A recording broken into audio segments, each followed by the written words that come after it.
Philadelphia. I'm Bruce Buffer. It's time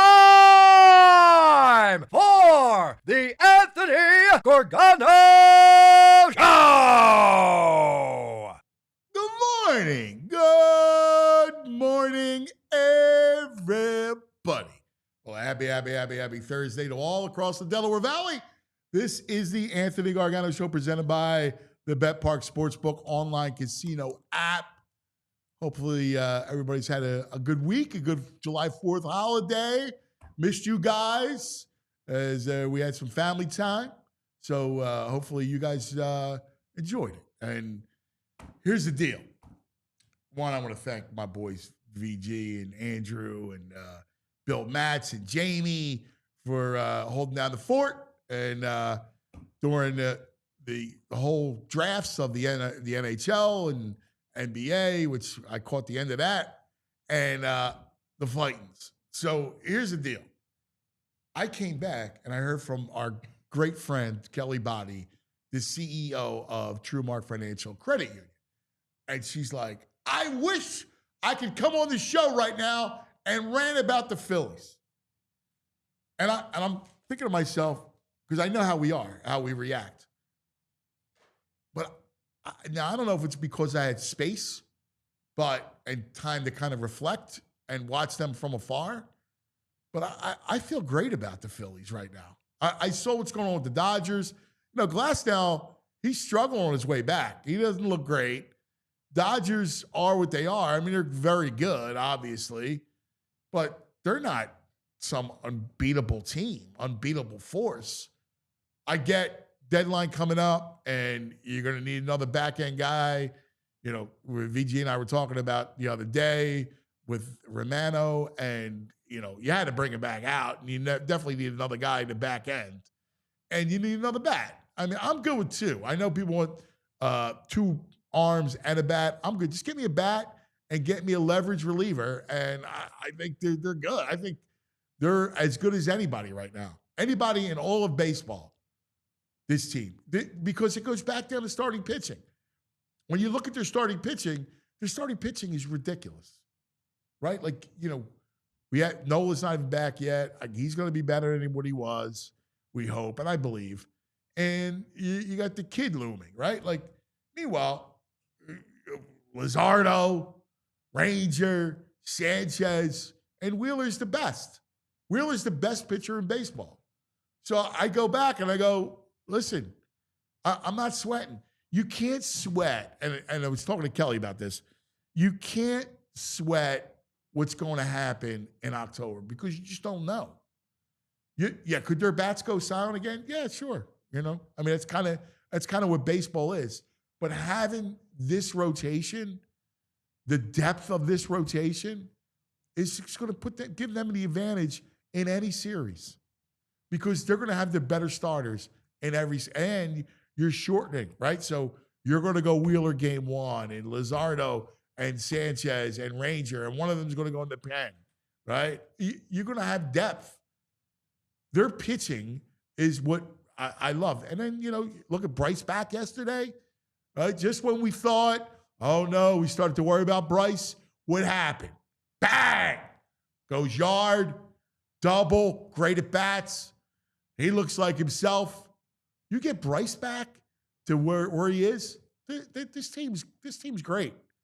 And again, you can't sweat what's going to happen in October because baseball is such an anomaly when you get to that point. It's a shame because the whole sport was built on longevity, right? 162 used to be your winner of the National League played the winner of the American League. Then the winner of the two divisions played each other, and there was only one round of playoffs. But when you add playoff tiers, it brings in the randomness, right? Of, hey, well, how are your bats? Right? You're now 7-game series. Now you're playing in the division series, right? You got your tiers and all that stuff. They're good. They're great. My only beef today, as I sit before you, is there's two. A, football isn't started yet. And B, What are you doing with Edgecombe? I want to see him play. It's his thumb. Are we load managing children? Come on. I mean, we're worried about his thumb. Come on, guys. He's fine. Tape it up. Get out there. You see the kid cook. First game, look great. Let's see some more. They're playing tonight in Vegas, and he's not going to be reevaluated until Saturday. Oh, come on, man. It's ridiculous, the load management in Summer League. Let's watch the kid play. Kid needs to play, all right? At his age, he's just got to play. That's what this Summer League's for. Just go play, get confident, and go cook. From VJ to VG. Good morning, my brother. What's up, brother? Great to have you back. You look good, man. You look like $1,000.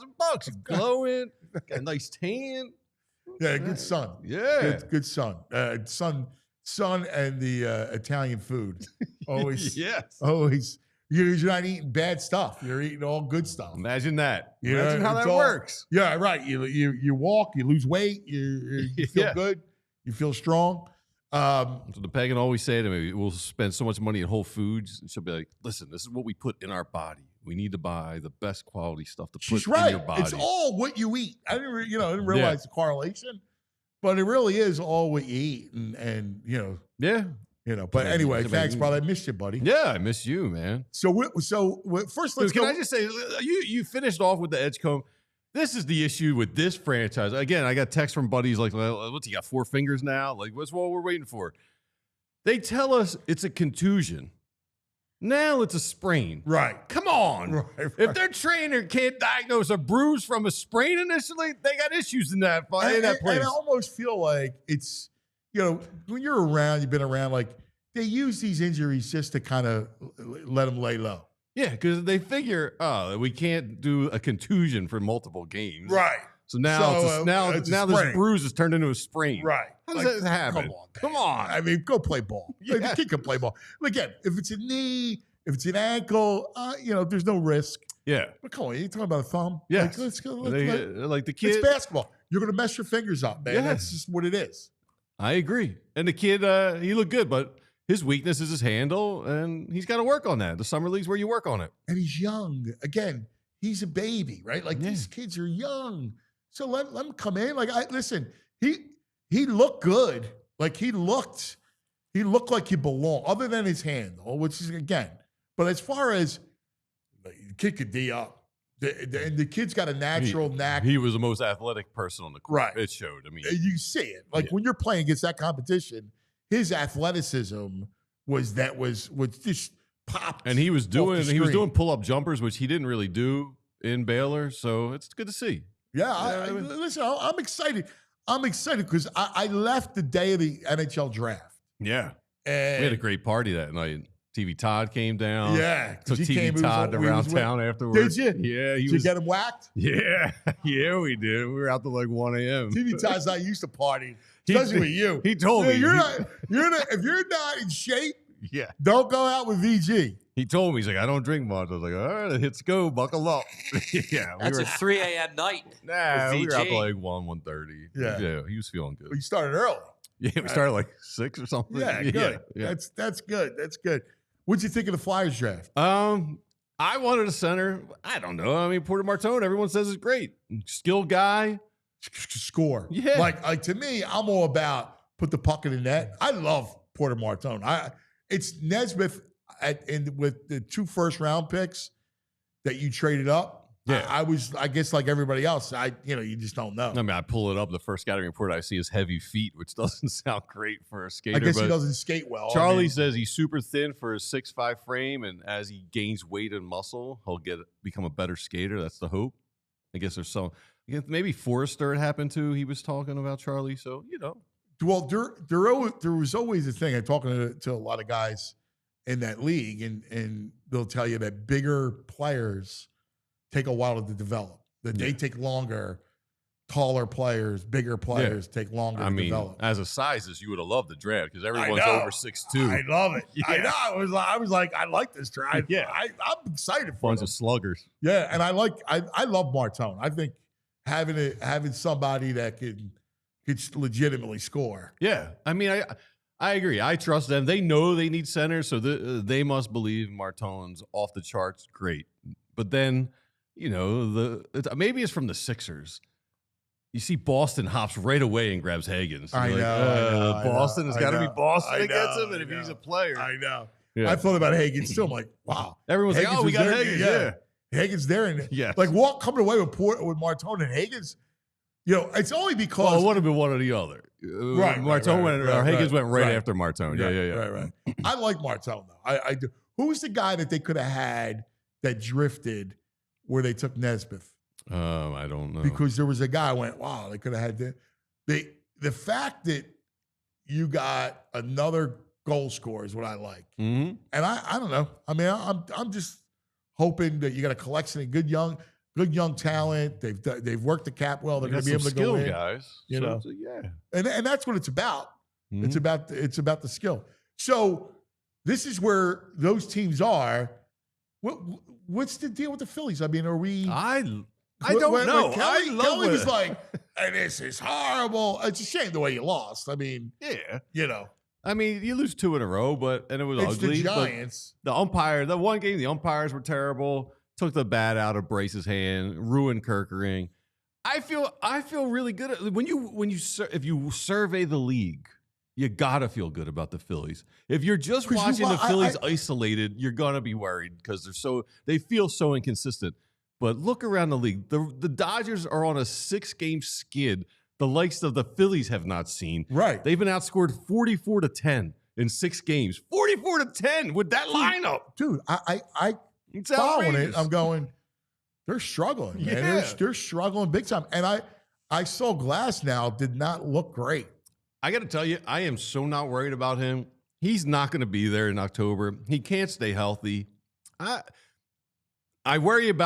biggest worry about the Dodgers is competing with us at the trade deadline because they don't care. No. They'll throw anybody. No. They'll give up anybody to just try and win today. Well, it's interesting because their lineup hasn't been producing at that clip we thought. They were pretty good with the offense, but yeah, they had the last 4 weeks and the last week and a half. Well, if you look at it, if the Phillies were playing the way the Dodgers are right now, oh my God, we'd freak out. But again, this is the Dodgers, right? This is the bar that everybody said was the Dodgers. Yeah.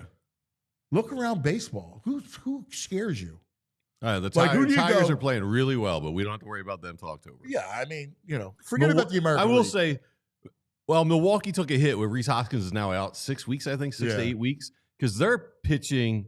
They got a good top 3 with the new kid, Mizorowski. He's out of control. You see what we did to the Dodgers. Yeah, so they got him, Peralta, and Quintana. Yeah, they're having really good years. So, Quintana, who's just a junk baller, lefty. I don't know how he does I mean, he's got the ERA like right around 3. And he shut down the Dodgers. Yes.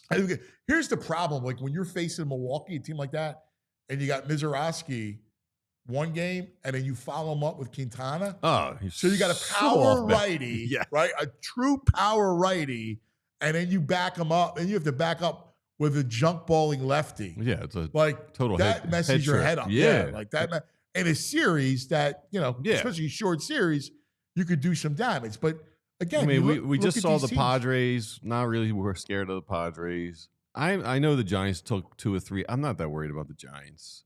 And the Phillies are a game and a half off the Dodgers for the best record.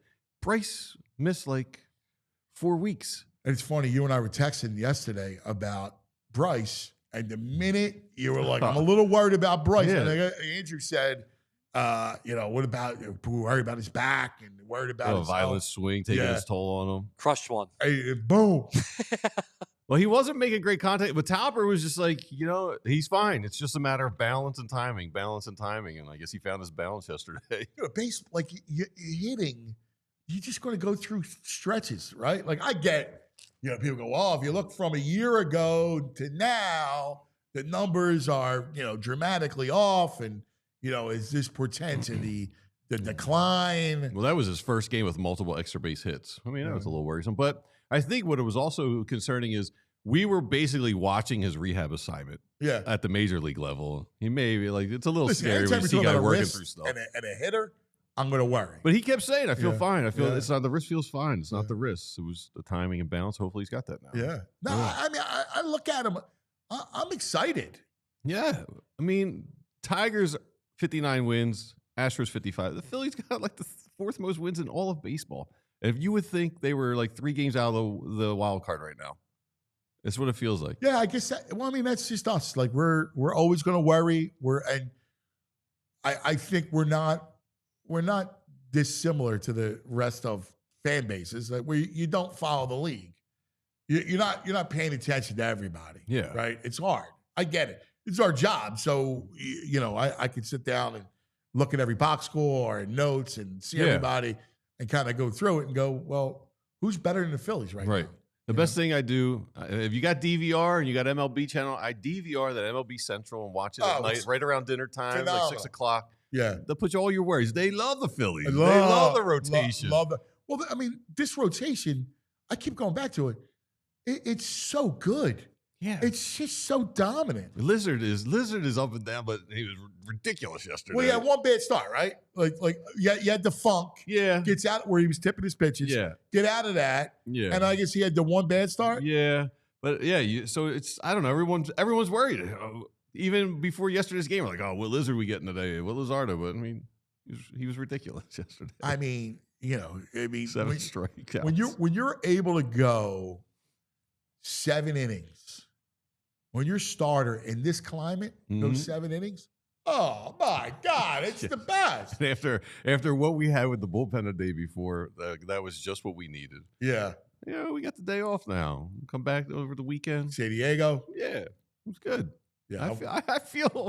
I feel good, man. And here's my deal. Like I talked with Bill a little yesterday. We know Dombrowski's MO. He's a star hunter. He likes the big names.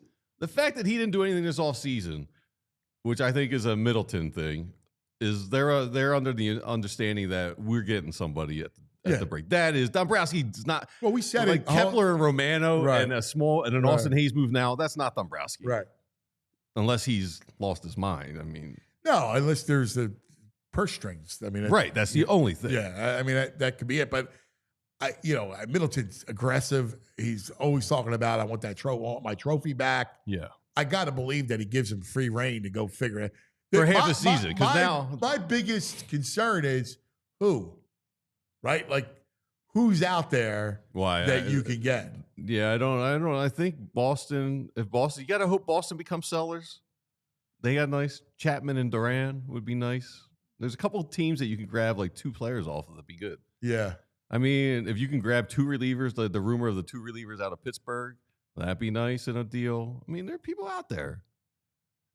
Any Oakland rumors still? No. Yeah, they've been quiet. There's not a lot of Oakland because I haven't rumors. seen anything about the A's. Mm-mm. And that's a team where you go, I mean, are they for real? They're gonna. I mean, they're still. I read a whole story about their ballpark, and they're way off. They're way off. Yeah. I mean, Rooker. Like you're going to be in why would you pay Sacramento- Rooker right. that much money? I mean, ideally, he's not perfect for us, but I would take any butcher. We won a World Series with Pat Burrell in left field. I mean, Right. he stinks. Right. As a fielder. Right. I mean, if you got some speed in center field, you're good. What's the biggest source of angst right now? With the Phils? In the 4-for-4 world. I don't know. Maybe it's me and I'm gumming up. I don't have a lot of angst right now. I feel pretty good. I think the Sixers? Phillies are on the dude. They had my draft. Well, I know, but Broom is a Hoover vacuum with rebounds right now, and that's all you know he's going to do. Right. He's taking a lot of threes. He's not making them, but he's grabbing every board that's coming his way. I don't know. I feel pretty good. I think every team's looking Is all it right. the Sixers, though? I mean, of course, the Sixers are the least. Right. I mean, right now, I'm super irritated about this contusion because we went through this it's with ridiculous. Embiid. They told us one thing. It's just be Yeah. straight with us. How did they not learn last year? I Just know. be straight up with us. I know. I'm the opposite of him. Angst is pouring out of me. Okay, so what do you got? You got Phillies angst? Yeah, I got Phillies angst. With I mean, what? obviously, Bryce had a great game yesterday, got the home run, but I'm still worried about the wrist. I'm still worried that he's not going to be able to find his swing. Are we seeing the downfall? I don't know if he's not finding his swing. I mean, his swing looked great yesterday. I mean, let's see you put it together. I want to see when you come consistent- back. yeah. Well, you know how it is. You come back from a long injury, especially a wrist. where you're not swinging a bat, it's going to take some time. And his history Sammy knows. Sammy's a college baseball player. He's slow off the IL usually. That is a consistent thing with him, and I do agree with that. Pitching. Their pitching is ridiculous. It is. That's how you win. But you need the runs to complement it, and I'm just afraid that the bats are so hot and cold that we're going to find these streaky times. But again, we talked about it. Who's out there that you're worried about? Who's not hot and cold offensively? We just got done talking about the Dodgers. Even the Yankees have gone through droughts with Judge. Every team's hot and cold right now. I get that. That's true. Baseball, man. All right, baseball. Here's some names that are going out. I think it was Bowden and now Jeff Passan. They're saying Phillies could get Clase and Kwan. Kwan's another lefty though. I know. Has no power against from the left side of the plate. No. I mean, I guess lefties. Yeah, he's got 6 home runs against Rangers. I like but Clase. I like Clase. Sure. I like Duran. Yeah, I would like Duran. I know he's a lefty, but I think you prioritize just that big it's center bat. field. Yeah. Like you got a real center fielder. Yeah. You got to say though, Marsh is playing really well. I mean, he had a goof off the Marsh. wall, but his batting since he's come back. I know. I just don't trust him. I don't trust Kepler. Yeah. I mean, everyone's been saying it, Kepler. but you watch that inside the park home run. Where was he in that play? He was hanging out. I mean, the guy's been barking about how he wants more playing time. You don't get playing time if you're not there to be a part of that play. You get me Durant, and I mean, I know you don't have another right-handed bat, which kills you. I know you don't. He's a lefty. I know you don't like him, but my man Otto has been more than serviceable I don't guy. like him, but again, he comes through at clutch points. He gets doubles. He gets on base. I mean, is he an answer in October? I can't. Well, I don't know. It's 2 months later. What do you think, Sam? Our resident baseball player about Otto? You like Otto? You Otto kept me? Yeah. But no, but is there an answer? That's what you need to think about. Is there an answer? All right, we got lots to do, lots to get to. All right, as we begin this Thursday. God, I miss football. You don't even have the countdown. He's bad. Come on. You don't have the countdown I want football. How many days? I wish I could just. 57. How many? 57. Yeah, baby. We're almost there. 57. I almost wish I could just pause like right around the end of June after the NBA Finals and just start football. You just went away. You look great. You look like you're on gummies of life right now. You haven't looked this radiant in a while. What are you talking about? Because I got sun. Yeah, right. You're all relaxed. No, I need football. All right. Get out. You weren't. There's no way you were thinking about football 2 days ago. I talked to Spags yesterday. Yeah, 2 days ago you weren't thinking about football. And it was funny. He goes, we were talking about the Super Bowl, and he's like, "Oh man, that's one that's still there. It's still there. Dude, it's great that it's stuck in his crawl. Yeah, wait till we go back to back. And I said, dude, your defense played well. Like it was Jalen Carter, Eagles defense, and Carter. Wreck-a-ball, Jalen. You're the only guy. You and Baldy, the only 2 guys I know who get this fired up about football in July. Well, guess what? July 10th. So Baldy told me his story years ago, and he told me a story about how he would get ready. Ready for what? The season? The season. As a player? As a player. Yeah. And he said, July 4 is it. So, like, that's the signal that as soon as you get past July 4th, that's when he starts working out. Yeah, that's when your mind starts to shift to getting ready for football. All right. Let's see. We'll see if there's a quarterback in Spags' camp might need to shift his mind a little bit. He got another coming up later. Oh, yeah? Yeah. All right. Holmes might need to shift his mind a little bit. All right. Let's talk about it. Lots to get to. Mike Sielski, my man. Rocky. He's coming up. Pat McClune. In-house, great right? editor from the editor's desk will be in-house. Our Thursday World Cup check-in, the Club World Cup. My boy over here, he called it PSG.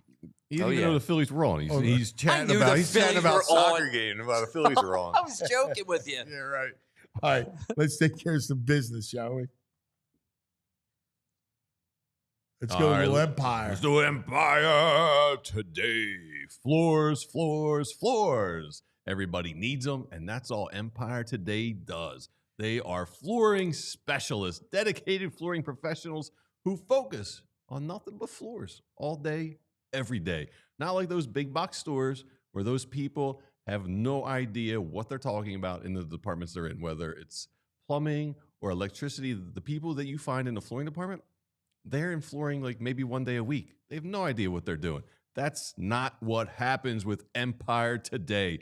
They live and breathe flooring, and they'll be with you every step of the way, making it a whole new ballgame. And check this out. Because we like to do everything at home, they bring the showroom right to your house. They got a software virtual designer, pick out some flooring, take some pictures of the rooms you want to put it in, and you see what it looks like. You see if it matches, see if you dig it. So there's no guesswork.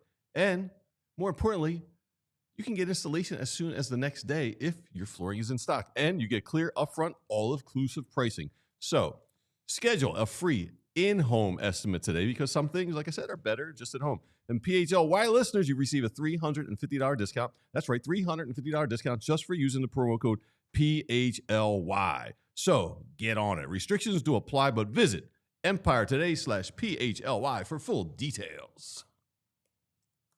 Anthony Gargano, PHLY, VG. My brother, you look hot. Dude. I mean, I feel kind of hot too, to be honest with you. Dude, my house is like a sauna meets a steam room. It's insane. This heat's unbearable. Well, look, this Philly heat is no joke. It's summertime, man. Dude, if I could tell you, I stood with my head in the freezer for 10 minutes before I left the house today. Disaster. Brother, just turn on the AC. How come you just don't turn on your air conditioner?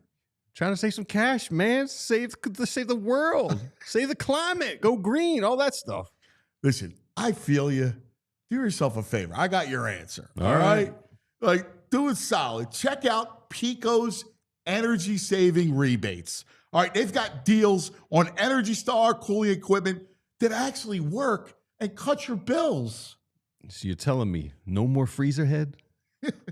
No, not unless you want to look like a freezer head. No. This is great news. I'm serious. You're good, man. Trust me. Just head to pico.com/ways to save. They got tips for everything. Heating, cooling, lighting, you name it. It's Pico. We love Pico. I'm in. All right, there you go. I like it. Here's our commercial. Yeah, man. We're pretty Our good Pico together. I commercial. like us together. You know? Yeah. I like it. There's Pat McClue. There he is in the house. Let's go to one of the great voices. Okay. What?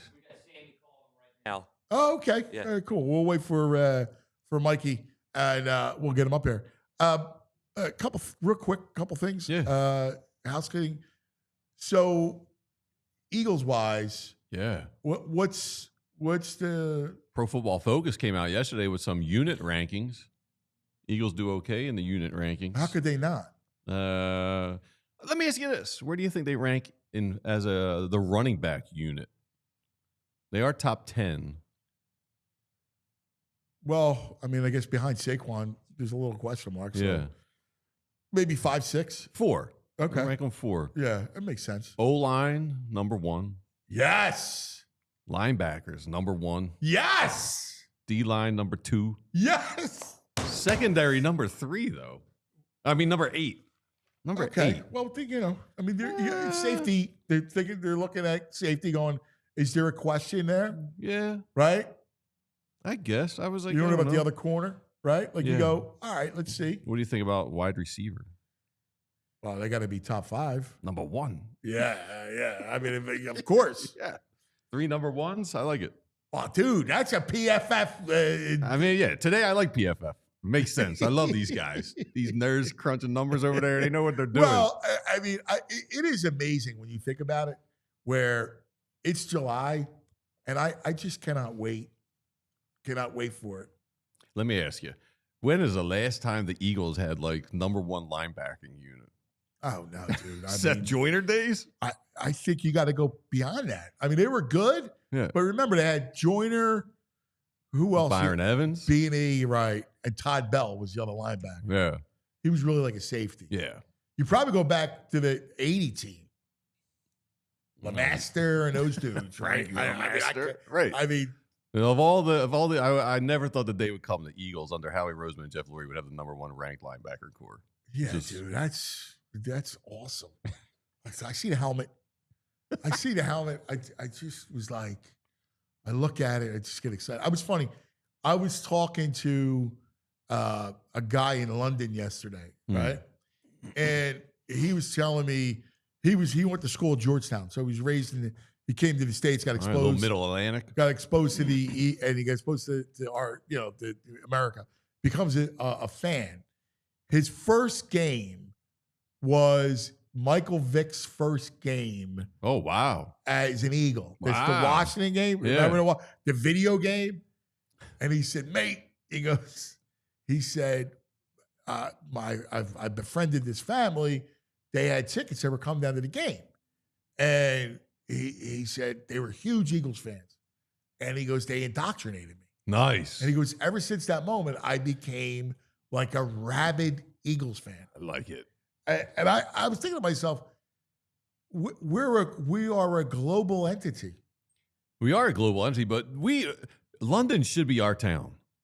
Like with the Passyunk Ave pub over there, like should be our second home. Yeah, it's funny. We should own that city. The Eagle thing works. Yeah, it travels. I mean, how could it not? Especially in the last 20 years. Oh, I mean, they're like the Cadillac of the NFL in the last 20 years. That's what I'm saying. Like we're and don't mind me because I mean, aside from of course the Patriots, like I get like this is we're in the throes of baseball and the whole thing. But when I look at baseball now, I never panic now. I never get, and by the way, not with this team. Like it's always about October, right? So it's about when you know you're this good. It's like if you look at 2007 to really 2008 to 2011, that run. I mean, they could have won it any year. I still contend that if the first series against the Cardinals in 2011 that they lose, Game 5, 1 bloody nil, that if that's a 7-game series, they win it. Yeah, I would agree. And then they win the World Series. Yeah. That was the year the Rockies made it all the way to the World Series. The Rockies. Or no, was it the Cardinals year? No, the Cardinals made it to that year. You're asking the wrong guy, dude. No, That's anyway. like 15 years ago. But my point to you is that there's just such randomness. You just got to get in the tournament. Yeah, I mean, I usually am. Like, I'm a manic up and down guy, but I'm not with this team right now. I just feel they're on a good. That's why I don't get Andrew's angst, Kelly's angst. There's no angst. That's why again, the next time that stuff matters is going to be the deadline. 57 days from now. That's the next game that matters. I guess. I mean, really? Yeah. I don't know. Maybe you know where the Phillies are going to be. I don't know. When's the next Mets series? It's the regular season. Oh, yeah, where the Phillies are going to be. It doesn't matter. We don't want the Phillies to be in a wild card. We want the division. They're fine. They're the next Mets game is it? Nah. You said that before, and then the Mets were here. You're all fluttered up. I got excited. I admit it. Because you're searching at this point of the calendar. You're searching. I had this conversation. I want to do this one day, but I had this conversation with Vince this morning, and I'll get to it coming up about the calendar. And I still, for the life of me, don't understand why the NBA doesn't play in the summer like it did during COVID. It could own the summer because people like summers off. They like being in South Beach and hanging out in the summer. Who cares? I mean, do you want your sport to own the calendar? Did you see? It got kicked out of. It got kicked out of the numbers of the Devin Booker extension. Yeah, it's ridiculous. He's a loser. $72 million You're not winning. That league is sick. The money. It's like $1 million a game almost. It's unbelievable. And you wonder why nobody wants to play. Right. When you're not incentivized to play, what do you care? It's all guaranteed money. Who cares? I'll get ready for the playoffs. It's unbelievable. We got Michael. That's right. The great columnist for the Philadelphia Inquirer and wonderful author Mike Sielski. He's the writer sports fans read. Sielski, Sielski.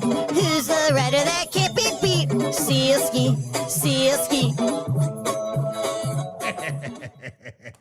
What do you say, my brother? My apologies, guys. I was up till 2:30 in the morning finishing chapter 3 of the Rocky book last night, and I just got my you-know-what kicked. So my apologies. No, tell me about chapter 3. Give us like a little summation of it. Sure. It's Stallone making his way to Hollywood, getting his big break, his kind of big break in New York with the Lords of Flatbush, Yes. starring in that with Henry Winkler, and then kind of the lead up to that. So I polished that off last night, and then just like I said, I got my ass kicked. Dude, believe me, how many all-nighters I spent? I know exactly. No worries, man. I get it. As long as it came out well, that's all that matters. It turned out great. It turned out great. Share a quick tidbit. The reason he named the character Rocky Balboa, part of the reason was that the apartment he got in the San Fernando Valley when he, his wife, and Butkus moved out there was that it was near Balboa Boulevard. He basically just reached for what was close at hand. Oh, get out. That's a great nugget. That's a really good nugget. Yeah. Why Rocky? Was it off of Marciano or? Marciano. Yeah. He was an admirer of Rocky Marciano. And he had known a guy when he was young named Robert. So Robert, Rocky, it was kind of close. And that's why he went with that. Yeah, which is smart. And, that name, Rock, like there's so much you could do with it. It's a great name. I actually riff on that at the end of the chapter, like how perfect that name is. James Bond is a master spy. Yes. Jimmy Bondelman sells insurance. Like you've got to have the right name. Right. No, the name connotes everything. And a character, you got to have the name's got to be down, man. Yeah. It's got to feel. You got to feel it. And he was perfect. And he personified that character. Like you saw him, he looked the part. He felt it. Everything about him. The hulking size. Yeah, and that's why the Lords of Flatbush is so important, because if you've watched that movie, if you're familiar with that movie, it's this low-budget greaser gang movie from 1974. Henry Winkler's in it. Right? Yeah, Henry Winkler's in it. Perry King, who you might, if you follow movies and TV, you might know that name. But the character is like a template. It's like a mold for what Rocky's going to be. It's this lunkhead who's kind of lovable on the inside, and he's got a girlfriend who wants him to get engaged, and he wants to make the girlfriend happy, but he can't afford the engagement ring, and it's like, oh, okay, this is who this character is eventually going to become, is Rocky. Oh, that's cool. Super cool. That's a good nugget. Hey, Mike, do you as a writer, do you write? Do you actually write it out physically? Or do you are you straight on the keyboard in a computer, or you write on paper first? No, in fact, I'll show you this, VG. I create a Google Doc with all my notes, and then I print out that Google Doc. I actually posted about this on Facebook the other day, and then print out the Google Doc, take paper and scissors. What? Cut all the paragraphs and anecdotes, and then rearrange them in the order that I'm going to write the chapter, and then tape them all together. So I literally have this I literally have this next to me in the order, and I just go down and follow it for how I'm going to write things. Fascinating. Well, that's interesting. I have several files. So I have one master file that I just vomit into, right? Everything. And then I'll move sections and create a file for each section. So I do exactly the same thing, except then I print out that file so I can have it right here. It drives my wife crazy because of the money we spend in paper and ink, but who cares? It's funny. My wife will say to me, she'll come down and she can see my screen, and there'll be like 20 files open, like at the bottom, like you see them all. She's like, how do you know which is what? And I'm like, I don't know. Like, and I don't know about you, but I'll throw blocks of type into it, and then what I'll do is whittle it, right? Yeah. Actually write it. Mm-hmm. Yep. Do exactly the same thing, man. You're speaking my language. Yeah. That's great. All right. The state of 4 for 4. As we reach 57 days out of football. What do you feel any like? I don't feel any angst over the Phillies. I feel great about the Phillies. I don't even get why anybody's hot and bothered.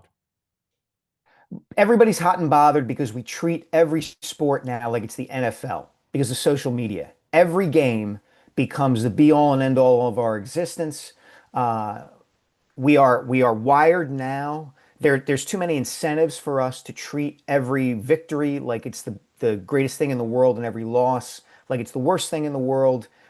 It's all dopamine hits. It's all getting fired up. It's still a 162 game season. They're going to lose some games. They're even going to lose them on a 3-run inside the park home run in the bottom of the last inning. That stuff happens. But I'm with you, Ant. Like, they're going to be in the playoffs and we'll see what happens. And I've said this before to you guys. I really do wish people would understand the difference between an 162 game regular season and a baseball postseason and just enjoy the fact that you have a really good baseball team and that can make summer fun. There's nothing worse than in following sports as a 4 for 4 fan than having a terrible baseball team because it's every freaking night and there's nothing else. And if you can't enjoy a team that has a chance to win every night and does win every night, you're going to have a long, long summer. Well, and how many times around here did we have that where we could not wait until training camp? The countdown to Lehigh, like before the Phillies got good and, you know, showed some promise in 06 and, you know, we're in it in 07, right? Until that happened, it was when's Lehigh start? Like we just couldn't wait to get there. Yeah, look how bad it was with the Sixers this past season, where they just became a non-entity that nobody was really cared about. Look what it was like with the Flyers, you know, kind of knowing that they probably weren't going to make the playoffs and then totally bottoming out at the end of the season. No, we had no spring. Exactly. There was no spring. There was no excitement. I mean, listen, thank God, you know, the Eagles won the Super Bowl, right? So that carried us. But imagine, God forbid, if they would have been out in, you know, first round, they lose the game to the Rams, right?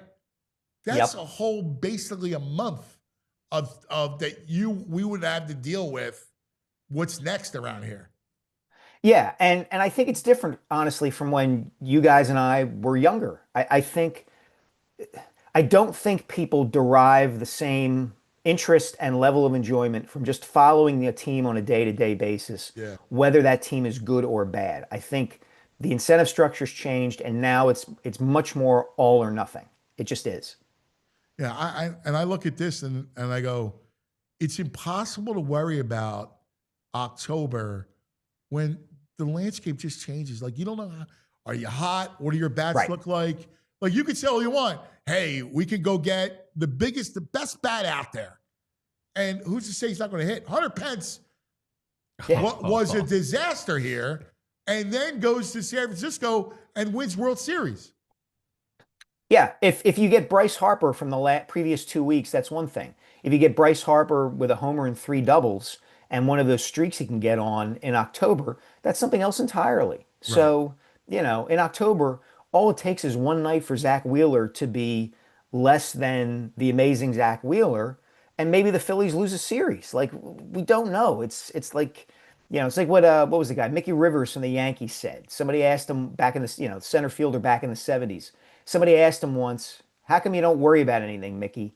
And he said, well, I don't worry about the things I don't control because I don't control them. And I don't worry about the things I do control because I can control them. So why do I worry about anything? And I think people should people should look at it more that way. Yeah, I mean, you think about it. The Mets series last year, Wheeler's dominant in game 1, gives up just the 1 run early, and you wind up, it sets the tone for a loss of a series. But as long as you have that pitching, I mean, it's about odds, right? It's about how many times you get there. At some point, you're going to break through because you have the pitching to do it.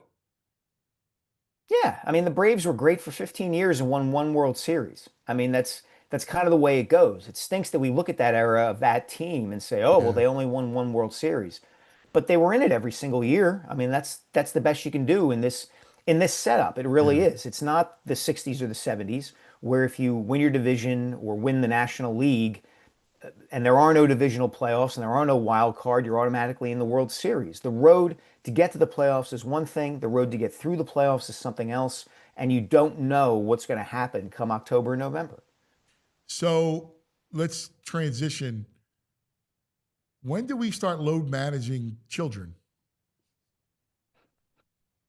That's a great question. Are we talking about youth sports here? I'm talking about Edgecombe. Oh, gosh. Oh, boy. I just want to see the kid play. I hope we're past this. Like a I thumb? hope we're past this. Are you kidding? Like, listen, knee, ankle, all right. But come on, man.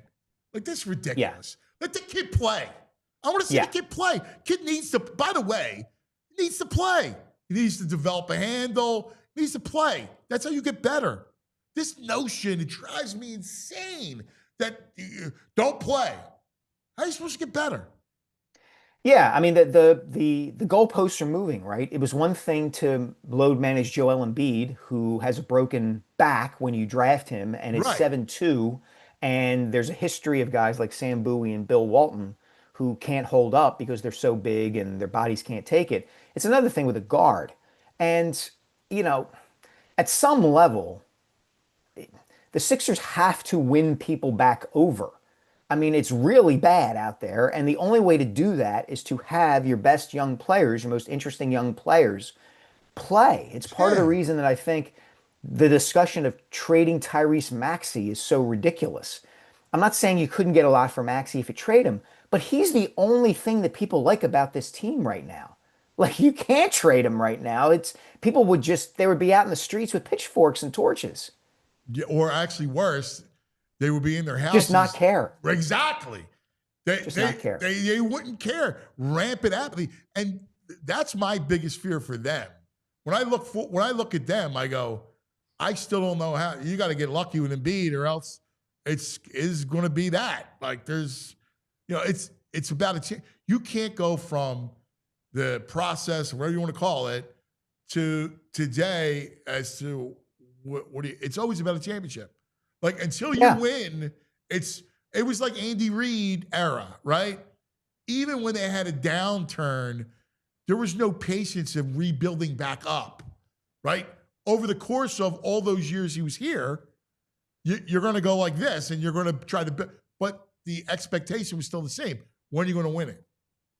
Yeah, and the Sixers have wasted so much goodwill over the last decade with how they handle things and obviously the results in the playoffs. You know, I wrote this the other day. Everybody got fired up last week while I was in Tokyo about Philadelphia getting a WNBA franchise. But the fact is that franchise is owned by Josh Harris. And if it's not careful, it's going to make the same mistakes and get itself in the same spot once the honeymoon wears off that the Sixers have gotten themselves into. The Sixers don't have any credibility within the market. They're not connected to the community in the way the Eagles and the Phillies are. And so what does that leave you with when you don't have that baseline of trust and empathy and enthusiasm that, frankly, the Sixers really haven't had since Pat Croce was around? What are you left with? Yeah. You need trust, right? Everything in sports, these franchises are public trusts. And you need a trust in those running those trusts, right? Like, you have to have the base of faith that these guys know what they're doing. And it's impossible to have any kind of faith into what you see. All due respect, seriously, when you think about Morey and that group, why should you have trust in them? Yeah, they haven't proved that they're worthy of it. They really haven't. And it their goes, communication like we said, is ridiculously bad, borderline silly. Yeah, it ain't good. It ain't good. And, that sport in particular, because one player can make such a difference, I think you're seeing the runoff and the effect of Joel Embiid being a great player who was not quite as great as some of the other great players in the league, right? The Cleveland Cavaliers didn't get any smarter or didn't run their organization any better in the years they had LeBron James. They just had LeBron James, and he made all the difference. And the Golden State Warriors were not a state-of-the-art NBA franchise until Steph Curry came along. And when you get a player like that, a figure like that, he can be so revolutionary and change everything for you that it can take you in a different direction. And that just never happened with Joel here. Well, but I think it's more a product of the position he played. I just don't think a big could single-handedly, will you to a championship. Definitely part of it. Definitely part of it. I mean, I just think how was Tokyo? It was great. We went on an awesome hike. We ate at a Michelin star restaurant for lunch. We had shabu shabu. We toured the city. We saw their market, kind of like their equivalent of the Reading Terminal Market. We took a tour of that. So I'd never had tuna skewers for breakfast before, but they were out of this world. Like I said, took a hike. Saw the downtown. How about just amazing. the glow, the lights, that assault on your senses? It's crazy how big that city is. Yeah. And we took public transportation everywhere. We would take the subways and the train system, and it's overwhelming. More people than in Grand Central Station or Penn Station in New York, and It's worse. very New York. monochromatic. I mean, think about it, right? Like it's worse New York. Metropolitan area is like 38 million people. The metropolitan is like 14 million in Tokyo. Yeah, and VG, I gotta thank you for the recommendations. We didn't get to the places that you suggested. We just had such a set schedule of what we were going to do and when we were going to do it. But it was really helpful. Now you got a reason to go back. You got to go back. Absolutely. Once the renovation's done on the hotel bar from Lost in Translation, you got to go back because that is believe me, we had such a good time that we will do that at some point in our lives. It's one of the few places you go to where it just feels like another world. It's wild. Yeah, well, Asia is so different when you think about it, right? Like it's just, you go to Western Europe and while there's language barriers and the ancient cities, you get it because of the cultures that are here, right? Yeah. But Asia's completely different. And in Tokyo at night, in different areas like Shinjuku, the business, you feel like you're in Blade Runner. It's wild. Yes. We spent a lot of time in Shinjuku, and as I said, like taking the public transportation was wild. There are certain cultural things and customs that you're just not used to. You don't walk and eat or drink at the same time. There are very few trash cans around. If you have an empty bottle of water, you carry it with you until you get inside somewhere and can throw it away. We did have the egg salad sandwiches at 7-Eleven, which were out of this world. 7-Eleven is really good. It's crazy how good the 7-Elevens are over there. Yeah. It's you'll eat sushi at a 7-Eleven, and it's good. And you can buy like T-shirts and boxer shorts and all kinds of stuff at a 7-Eleven, and the food there is amazing. Like in the business district, they have like the 7-Elevens have like white dress shirts in case the guys like, I don't know, they spill something. And believe me, like you need to have a white dress shirt. Like we stood out wearing like, a blue T-shirt and khaki shorts, and we would walk to a train to head out of the city to go wherever we might be going.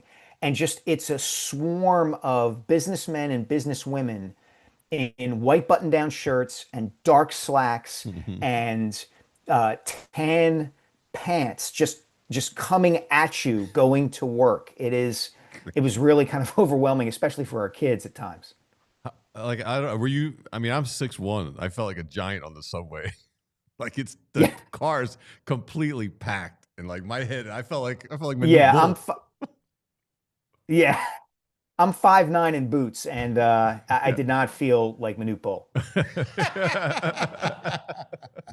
It's funny. I was on the other end of the earth in Puglia in Italy, and it's like the complete opposite, right? Like, and it was on the coast, right? So, man, it was like this magical place of, smiles and food and that everybody wants to hug you. And it was this, you just get mesmerized by it. Yeah. Yeah. And like, the it felt people, like heaven. the people in Tokyo, while different from the experience you had, Ant, were amazing. Like at one point we stopped in the middle of the train station to look at a map or look at our phones to figure out where we were going.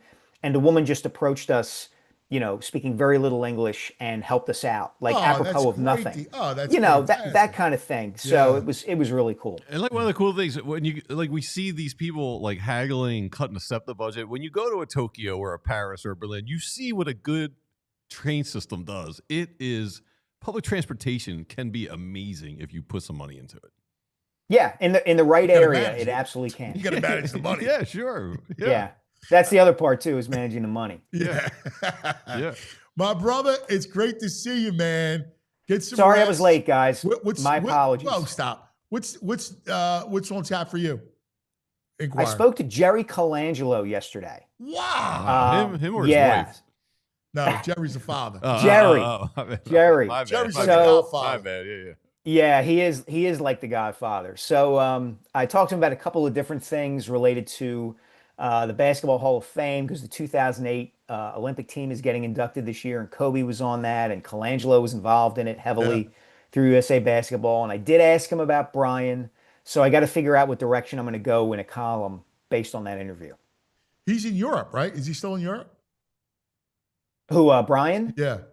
Yeah, he didn't say. I asked Jerry how Brian was doing, and he was kind of evasive in some of his answers. Right. So I don't know if he's in Europe or not. And I said, he was working he was doing stuff in Europe. Yeah, he's not in basketball anymore. Right. He is not in basketball anymore. And from what Jerry said, it doesn't sound like he ever will be. Did he just a little teaser? Did he talk at all about Sixers? About, no, what went down or anything like that? No. He's been around too long. I tried, but he's been around too long to do that. Yeah, he's not giving up those goods. I know. No way. Good try. No way. Good try. Good get. Hey, got to do what you got to do. That's right, brother. That's right. That's why you're the best. Mike, we love you, buddy. Look forward to reading it. Thanks, fellas. Appreciate it. There he is, hey, the great Mike Sielski. All right, coming up from the editor's desk, Pat McClune. Let's talk about some of our friends. How about a little bit of Bet Parks and the Bet Parks Sportsbook online casino app? It's time. I saw college football futures. Yes. I saw NFL win totals. I saw NFL passing yards. I love that stuff. Where I got one for you. I got 3 I like today. You got 3 games you like? Yeah. All right. Hold on. I got one more. I got one. NFL first coach fired. Oh, wow. Who's number 1 in the division? Whoa. Oh, Dable? Yes. Wow. Dable, number 1. Number 2, think AFC in the East, but down south. Oh, the Dolphins guys got to be on the hot Mike seat. McDaniel. Yeah. Steichen is 3rd at 6-1. I can see that. Oh, Our buddy Kevin Stefanski, it's not his fault, 13-2. And rounding out the top 5, Jonathan Gannon. You would be so happy. I got no issues. You got no issues with Jonathan. There are 2 coaches that are last at 500-1. No, you know who the 2 are. Andy Reid and Nick Sirianni. And Nick Sirianni, baby. I love it. How far Nick has come, man. Wow. It's amazing. He went from number 1 to number 32. Yeah, wow. Good for him. What do we got? What are your games for today? I'm fading the Mets. Give me the Orioles plus 120 today. I don't even know who's pitching for the Mets. Morton's pitching for Baltimore. You want to back Morton? Oh, no. Isn't it Sugano? I thought. Well, they're playing doubleheader. All right. So I'm going to Sugano Hagenman matchup, and I'm going to Orioles plus 120. Peterson's pitching early. Yes. Yeah.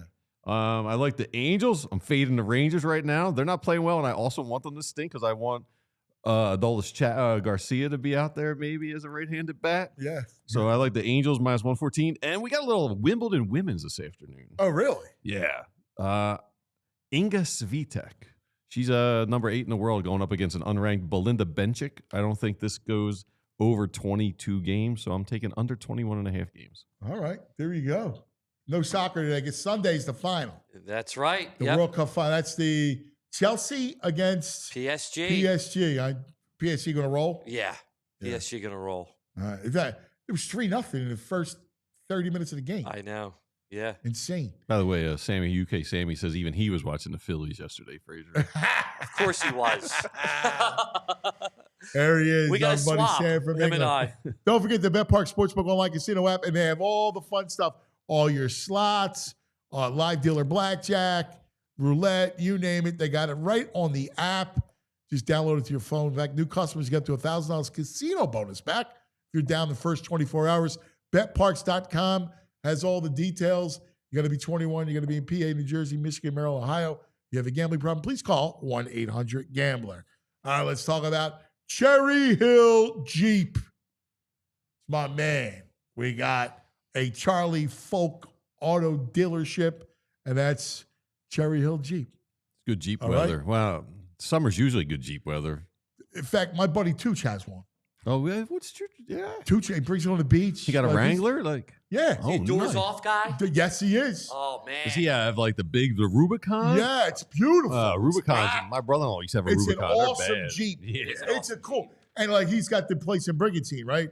So he'll take the Jeep on the beach there. Oh, I forgot he's in Brigantine. I should have called him when I was in AC. Yeah. Does he fish? Because I love that. Taking the Jeep You bring out the Jeep on the beach? with your rods in the front.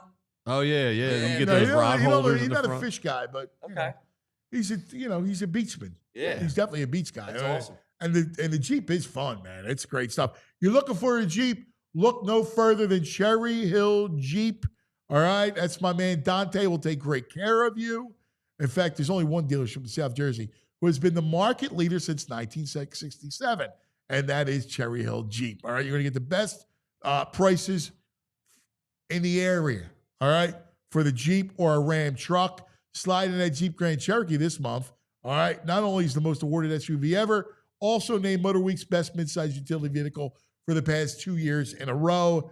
That's in addition to being a 2024 IIHS top safety pick. You also got the most luxurious and functional pickup truck, and that is the 2025 Ram 1500. All right, it got Motor Truck of the Year for 2025. So you want to make sure, stop in today. You tell Dante I sent you. You're going to get an additional $1,000 for your trade-in. You'll get the Cuz discount. They're going to take great care of you.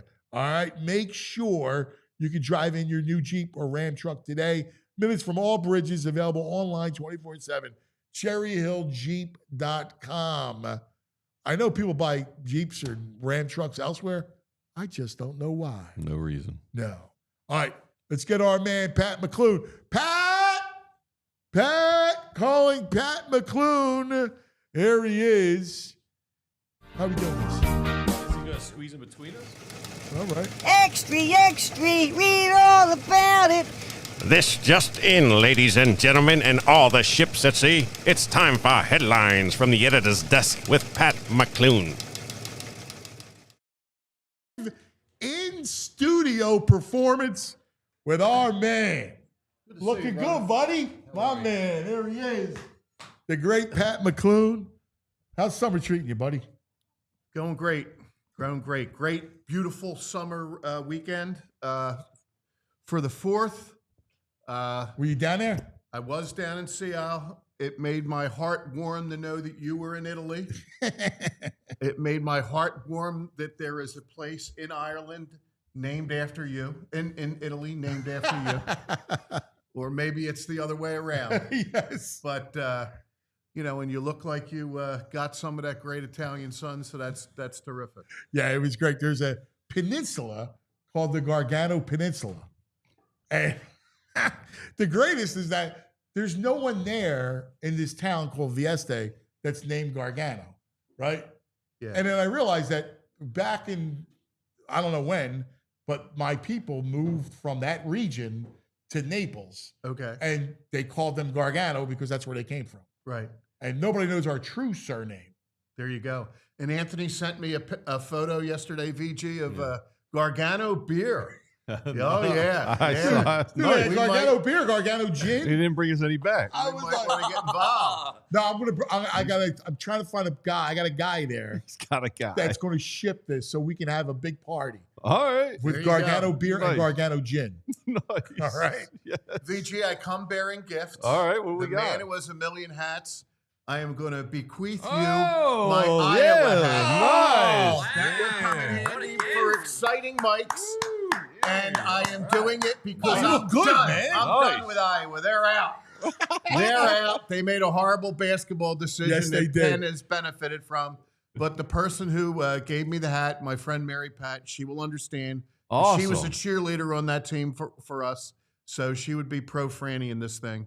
But nothing but the best for Cooper DeGene. way. He gets the hat. He looks great in that hat. He does look good. in That's that a hat. great looking hat. That Yeah. Hawkeye hat. Yeah, Appreciate it, Pat. Thanks, man. absolutely. Yeah, you look good, Comes man. under the least I'm a I can hatsman. do. You are a hatsman. Yes, yes. Yes. It's the long face. Works I well see with that. Got a hats. good hat head. See, dude, I see Yeah. that hat, Good Yeah. hat. and I think You think better of watch Hayden out, man. He's Fry. going to tackle you. Like, I see college football, man. Yeah. That's right. I saw Andrew last week in front of the camera with glasses on, looking good. He Him did and that DG make hold a hat. down the Thank you, fort. Pat. I'm proud of him. It takes a village to Yeah. hold the fort down while you're away. And Andrew's a giant portion of the village. I Yes. love it. Thank you. I absolutely love it. All right, so where do we start? Well, I'll With our tell you what we headlines. have this week. There are a few things that, in all honesty, when I was on the last few weeks, that I held back on because I didn't want to do them unless I was doing them with you.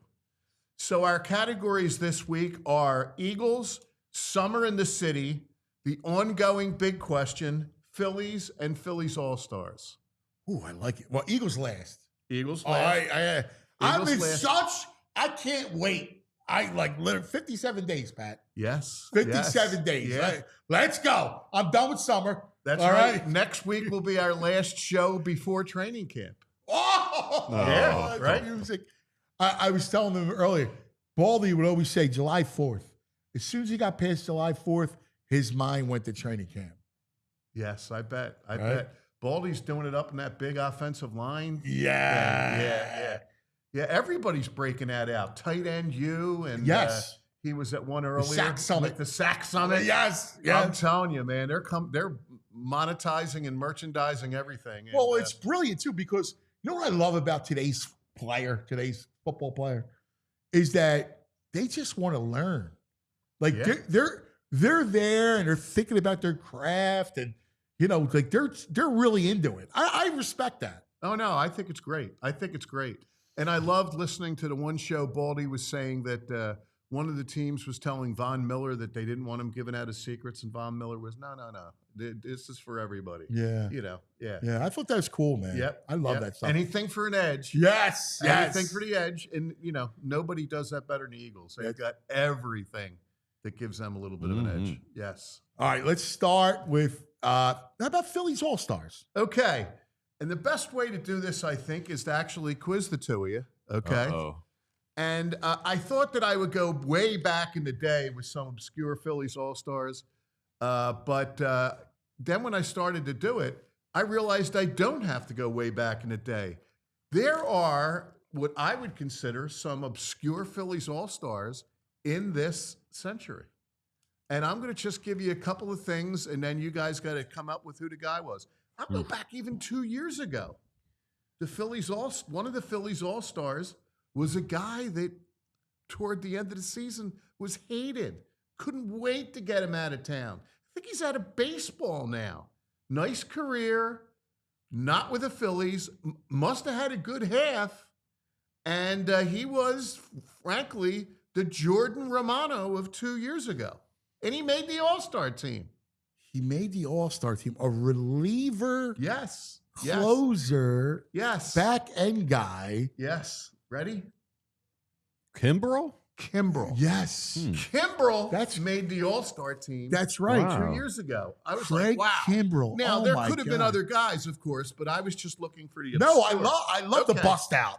All right, I now- love the bust out. Yeah. 2017, another reliever at the end of a pretty good career, I don't think people even remember he's with the Phillies. I don't remember much about him. Had the same first name as I do.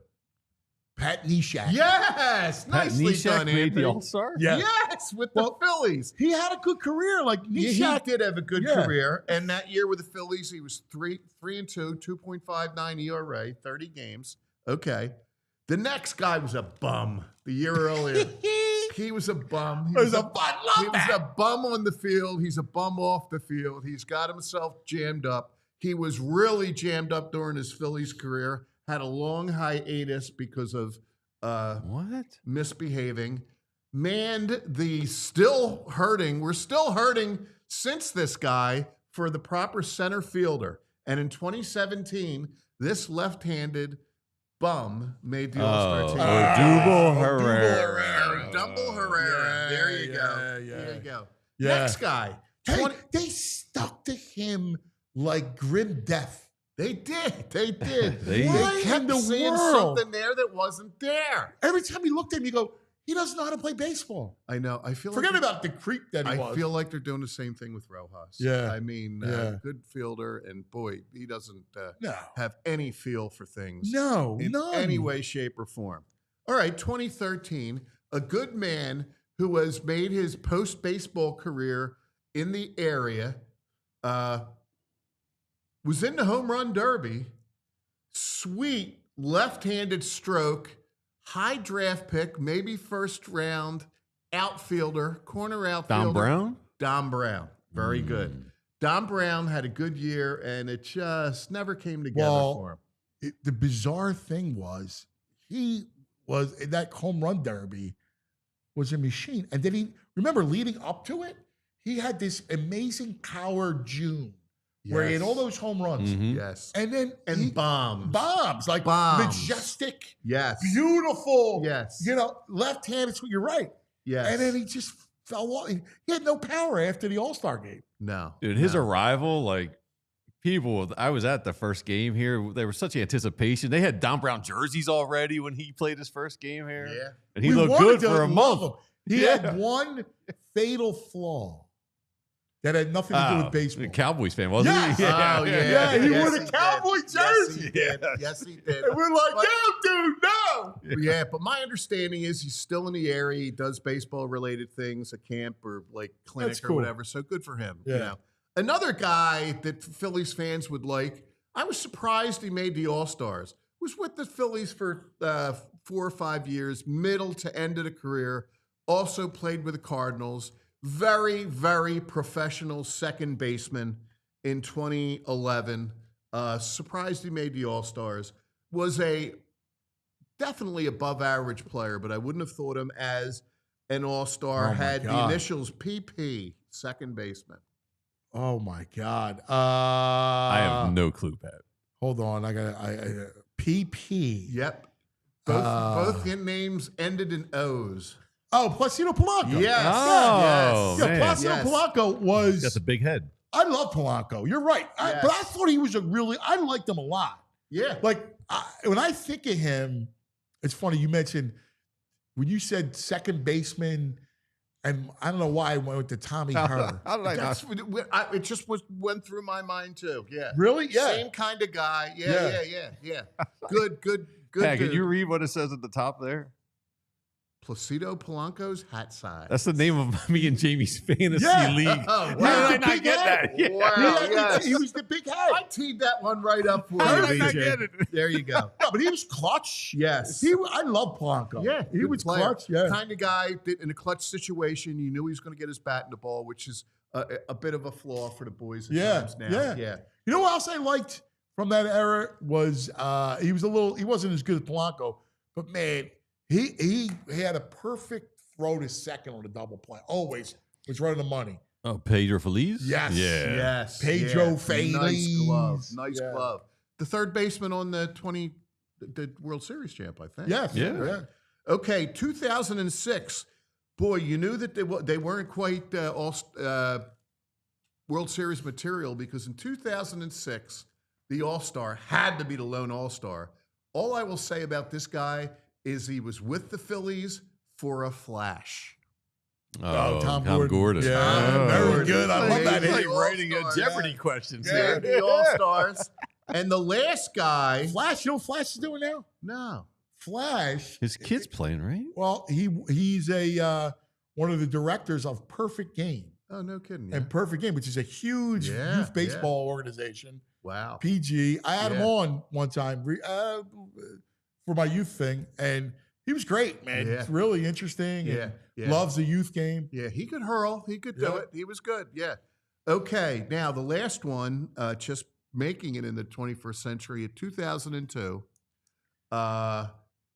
he had a name much like, and Randy Wolf made it in the 90s. He had the Wolf Pack. This guy might have had the best named fan group out there. Okay. He was a starting pitcher, was a Latin starting Padilla?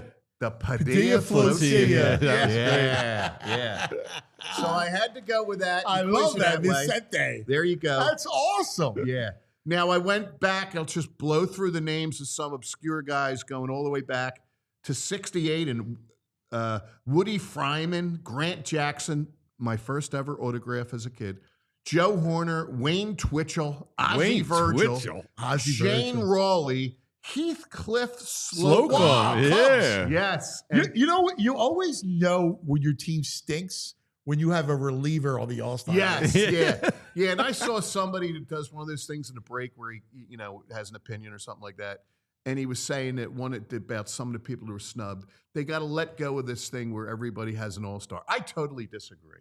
Every team needs an all-star. I agree with you. mean, I it's don't. just- I hate I it. know. So, Why? You need the hat. Why? Somebody needs to wear the hat. Nah, I don't. It's a celebration.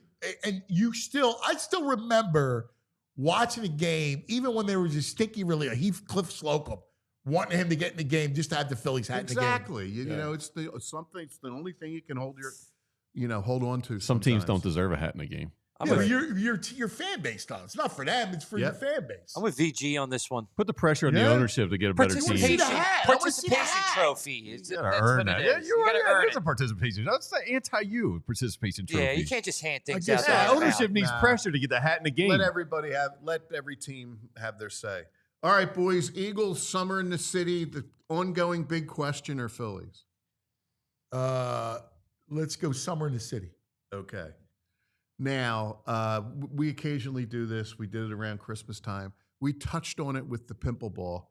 One of my many flaws, boys, and I appreciate whenever you guys have me on, is that when I go back and I listen, my high-tech setup at my home is I often feel like I overtalk or I don't hear you guys. And VG had brought this up, and I thought, there's some left on the bone with the summer in the city. And that is a couple things. One of them is we talked about the ball being roofed. Yeah. Okay. Mhm. There was one other way that the game could get stopped and where you would lose your ball. And that was what? Go down the shore. Exactly. Mhm. Anthony, exactly. Yeah. Now, how did you remedy that back in the day? So there was always a dude. Yes, a that crazy had a dude. thing- Yes. You held him up by his feet. You held him. You got the little. Yep. You held him down. Some crazy I dude would go in the refuse to sewer. do that. I would never go down What? the sewer. Do that. No you would way. hold the Yeah, guy by dude. his feet. It's true. And you would lower him down Yeah. into the sewer to get your ball. Yeah. That's Yes. terrifying. Yeah. Hey, it is terrifying. Yeah, well, I was- but it's What if you he know, dropped listen. him? Yeah. Hey, Wow, look, that's- Albany, that's the kid. South Philly, Anthony knew right away. He knows right away. Okay, so I had to bring that up, the notion of hanging somebody by his feet. Now, VG brought this point up, was saying wire ball. And I am happy to say that on Father's Day, when they came over, right outside the house, that my boys to this day immediately go to wire ball. Nice. They have a wire. Like, who's playing wire ball? That's awesome. Yeah. But let's think about all the manifestation of that. We had wire ball. Mhm. We had a step ball because we had rounded steps. Yeah, we called it ledge. Okay. And if you And hit you it would- square, oh, boy. Yeah. Yeah. And so you what you did was you had a ball, you stood next either to the wall or the step, right? Yeah. And you threw the ball against the step. And if you got it like right at the bottom, like it would pop up, it would go high. And then the other guy had to get, if you caught it, it was an out. Yeah. But you caught it clean on a bounce or whatever. But in the air, you had to catch it clean in the air. And if you didn't catch it clean, it would do like a one hop Yeah. and be an easy play. Yeah. Easy play. Wall ball, too. There were all kinds Yeah. of balls, right? Yeah, we call it Anything. ledge. You Yeah. had a ball, you had a building, Yeah. you had a game. Yeah. Okay. The other thing was that is a lost art, and thank God, and because there's more facilities and stuff, is you draw a 100-degree day or so, and it's fire hydrant time. Oh, yeah. So the fire hydrant, and what we would do is you couldn't open a fire hydrant, and they weren't going to open it for you, is you would get a pipe. Some of the older guys would get a pipe, and then you would get like a hammer, and you would fashion the into a thing, and then you get a big wrench, and you'd somehow be able to turn it on. They turned it. You'd somehow be able to turn We would it just on. get vice grips. Some older kids would just have the vice grips and lock it on there and crank Oh, it. there you go. Yeah, there was go. always a genius. Yeah. Always some way older to do kid. it. Yeah. Now I'm going to bring And every this now one- and then someone would have an actual Yeah, wrench. right.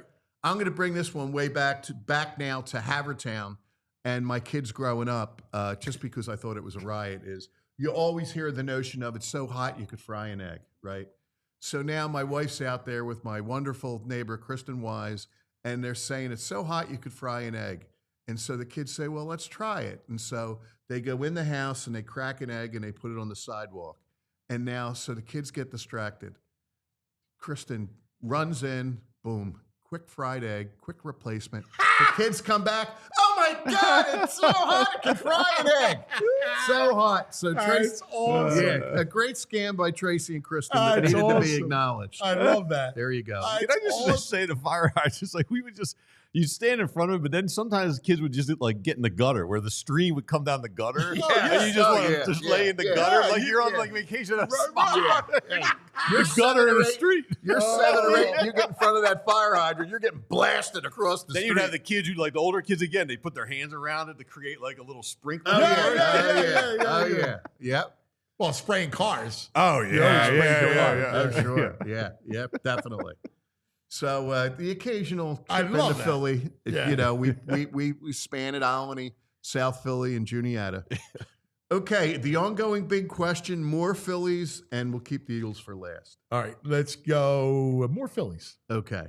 Now the thing with the Phillies, and you know, I heard the conversation coming in and all, and I'm open for any of that. But while you were away, that Wheeler gem, oh my gosh, the one, and of all people, Austin Hayes breaks it up, and it just made me think that, you know, I wanted to just kick around. I feel now you're looking at the greatest 5 pitchers in Phillies history. No order. For me, are Carlton, Wheeler, Halladay, Hamels, Robin Roberts. I might go Now, Schilling over Hamels. I have 2 guys there that were my 6 Yeah. and 7 are Bunning and Schilling. You'd go Yeah. Schilling over Hamels. Yeah, just because of how dominant Schilling. yeah. I could be. mean, listen, Cole was great. Like, and he was He very World Series good. MVP. Yeah, Schilling was dominant. Yeah. Anybody sneak in there for UVG that we didn't mention? I mean, Lee had a good run here. Yes. But I can't. I got to keep Cole, man. Yeah. Keep Schilling Cole was- in the World listen, Series. I mean, Schilling was. I mean, they had nothing. He was putting up Carlton like numbers. I want a bad team. Yeah, that's true. You know, Yeah. I mean, and Cole was very good, but I still to this day think I was expecting a little tad more. Pat, did you see Robin Roberts pitch? No. Oh, all right. Let's talk about people we've No. seen. Yeah. So then you I could made put it look Kurt. Like I saw I Robin was like, Roberts how pitch, but long no. ago was No, Robin but Roberts? I mean, like, you know, No. you got to put just out of respect for the old timers. Oh my god! And you Well, know, let's say that's in the back modern in the era. day where those guys were throwing both ends of Yeah. the doubleheader and all that stuff. So let me ask you this though: how do you rank them? Because I would go Carlton 1, Wheeler 2. you know what, Anthony? I would too. Yeah, I would too. If he walked away tomorrow, I Yeah. still think I'd have Yes. him too. Yeah. Yeah. He's better than Doc. Like, and Doc was Doc short period of time. Yes. You know, and we saw him implode. God, that's a sin. What happened? But you know, Wheeler became a star here. Right. You know, like he came into his own here. Halladay was already a star. He was Yes. here. He became Yes. a star. Yes, and he became a star because the Mets gave up on him. Yeah, which makes it even better. It's the great. He is one of the greatest, and I almost think undervalued, under talked about. I don't know what it is. Like, have we seen no, we're gonna go newspaper stuff, but have we seen the definitive Zach Wheeler piece? No, I don't know that we have. I mean, I don't know they have, and I miss stuff like that. I miss know. stuff like that. Yeah. I mean, we haven't Yeah, our friends have had a good run. Mr. Sielski will come up a little later. Alex Coffey will come up a little later. But we really, that's the kind of thing that, I miss that. Long ago, we would have been around and say, nobody's really done the Great Wheeler piece. Yeah. Nobody's gone back and gone to Georgia. Nobody's really breaking down what happened in New York. Like, First call, one of my first calls would be to Yes. New York, whoever the GM was at the time. What was going on in your decision? Yes. Yeah. It's a piece that needs to be done. Yeah. It needs to be done. Since 2020, he's first in the Major League Baseball in innings pitched, wins, ERA, K to walk ratio, WHIP. I mean, he's the most dominant pitcher of the last 5-6 years. No doubt about it. Still no Cy Young. It's got to come this year. This is Has the to. year. No. It has to. Yeah. So I agree with that ranking. Now, moving on here, and we're going to touch. I heard a little bit of what Mike Sielski talked about, and that we're looking at the ongoing big question, and the headline is that it's the song that never ends. I forget what that was at the end. It's the song that never ends, and it's the Embiid thing. Yeah. And I mean, God bless him. I hope he comes back strong. But it's the whole notion about the Sixers and there's arrogance, and then there's arrogance with the no right to be arrogant. Yeah. And they are arrogance with the no right to be arrogant.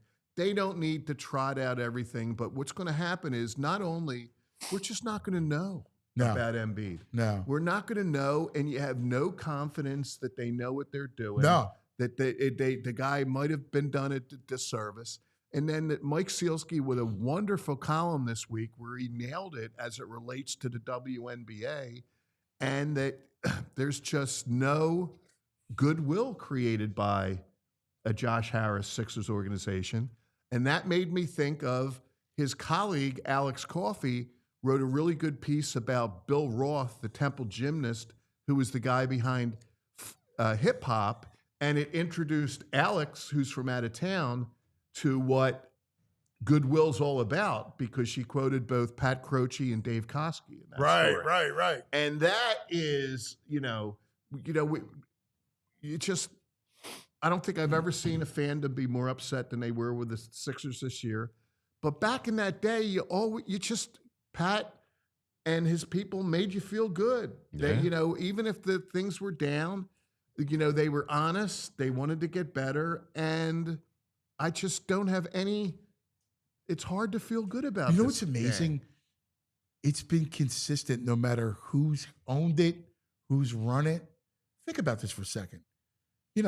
After Pat Williams, I just remember up until like that 80, whatever, that team, right? After that, they're horrible. They're horribly run. They're just, and there was some arrogance there. Their dead period through the 90s, right? You get AI, and this is where Pat came in, right? He gets it wrong with the GM and the coach, right? 1 year. Yep. Hey, listen, I need to change this and blah, blah, blah. Next thing you know, it's Larry Brown and great time, but then it's over quick. And then Pat leaves. He gets kind of pushed out. Yeah. And it's the same old stuff. Oh, It's no. the arrogance. Yeah. It's and they there's no faith. They make bad trades. They're chasing bad contracts, and it's just horrible. Right. And I just get this weird feeling that they somehow think that they are going back to like 18 months ago, and that they'll be able to contend with this so-called big three, and it's absolutely the wrong way to do it. Yeah. You hope Embiid's good. I really do. I wish that when he's good, he's really good. But you can't, they got to be thinking about moving into that new arena and where they're going to go from here. And I will say that, I think the Eagles made one of the big turns for the Eagles is when Howie started saying, you know what, I'm drafting out of Georgia and Alabama. Yeah. I'm getting guys. guys that know how to win and stuff like that. And I do think that it made some sense with both Broom and Edgecombe this year. Hard workers, solid programs. Looking That's at good. defense, yeah. That's good, looking at defense.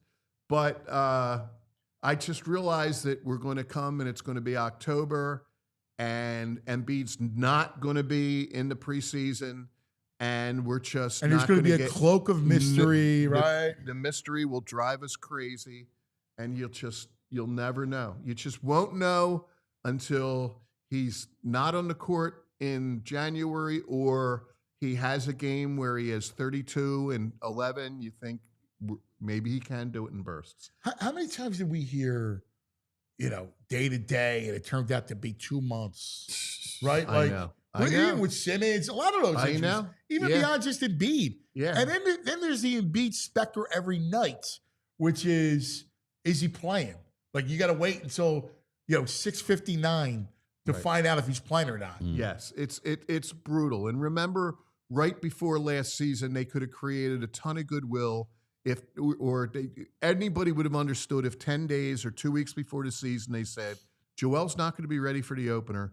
But they just held out hope, and then they basically told you hours before the opener that he wasn't going to be able to play for a while. And it's just, and here's the thing now, going into the end of last season, they were still sold out. I'm surprised the Philadelphia fans are buying, and maybe that's something that will wake them up. But if they keep selling out, and I can't see sellouts this year. I mean, yeah. I can't say it. I just, because the problem with them is you just can't depend on you. Let's just be honest. If it's all about a title, which it has to be at this juncture, can Joe stay healthy for a run? Right? Like, I just don't see it. And it's a shame because the East is wide open. Right? Yep. Like, we saw the Tatum go down, Dame, right? Halliburton. Yes. At some point, and we're expected to believe that he could go through a whole 2.5 months of a grind. Yeah. Yeah, I don't see it. And that's if everything works out. Yes, exactly. Everything else. Paul George is back. Yes. And the whole nine. Yeah, we'll find out. At the very least, I hope down Paul George realizes that he came up small and that he's got to at least bust his ass this year. Seems like it on his interviews and stuff. He seems like he knows it was a Good. Let's clunker hope of a that year is he the put case. up. Oh, Paul George. Paul George. Yeah, I Yeah, agree. yeah. I think he does. I believe that. Yeah. The problem is, if they got 1 foot in a rebuild and 1 foot in a contender, Absolutely and right. it's not going to work. No, you one way or the other. Yep. All right, Anthony, little birds, Let's go. 57 days out. I saw this thing about a month ago, but between me not being here, you not being here, whatever. Sorry, VG, I could have I done this respect when, that. but I mean, was don't on waste there an with you. Eagles thing on me. A couple of good things. Had Bill and VG solo. Okay. Here's the thing, and the headline on the Eagles is "When Eagles Dare." This is a piece I saw out of an outfit called RotoWire, and RotoWire is bought by Gambling.com. My little thing getting me to retirement for a few years in the sports betting, so I'm pretty familiar with it. But RotoWire did, Anthony, what they called the NFL aggression rankings. Okay? Wow, aggression. NFL aggression rankings. I love aggression. Yes. And it was based on these factors. I love aggression. Yes. Yeah. Can that one, guys. It was based on these factors: 4th down attempts per game, 2-point conversions per game, trick fake plays per game, onside kicks per game, blitz percentage on defense. Wow, that's interesting. Now, they don't blitz a lot. I was like, the top And 3 they are do Eagles. not, and you picked right up on it. Otherwise, I think our squad's number 1. Yes. 4th down check. Yes. 2-point check. Yes. The other ones, yeah. And they say they have a weighted system, so I can't imagine they put much weight on onside. Nobody does that. Nobody does. Plays, Right. yeah. So anyway, you nailed it on Vic and the blitz ratio.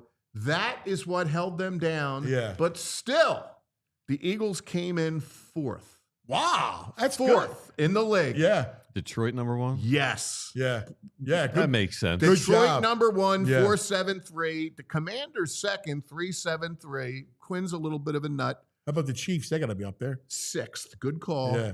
And Buffalo, I was surprised at 3. They might They have had blitz a lot a lot. of. Yeah, that's the They blitz. blitz yeah. a lot. They go for 4th down a lot. They go for 2 a lot. Okay. The Bills do that. Yeah. But here's the reason why I had to do it, and you know me too well. Who is, in the opinion of RotoWire, Anthony, the least aggressive team in the National Football League? The Dallas Cowboys, man. That is wow. correct. Wow, they're the lamest of the lame. I love it. Weak. Yes. The worst of the worst. The And least- Oh, they that's thought, awesome. they thought, you know what? We're going to take our milk toast, non-aggressive approach, Yes. and we're going to promote the offensive coordinator, the head coach. So they're the franchise that Captain Tepid. always, they always give something. They always give it. Oh my God, that's awesome. Yeah. That brings a smile to my face. I knew it would. I knew it would. And I've had it think sitting about there. this, right? They're the most tepid team with Micah Parsons. Yes. Right. That's Yes. crazy. Yes. Yeah. Oh, yeah. Yeah. With Micah Parsons. Yeah. Like if I'm Micah Parsons, how do you not want to play here? Oh, absolutely. And I don't think there's any question that he Yeah. does.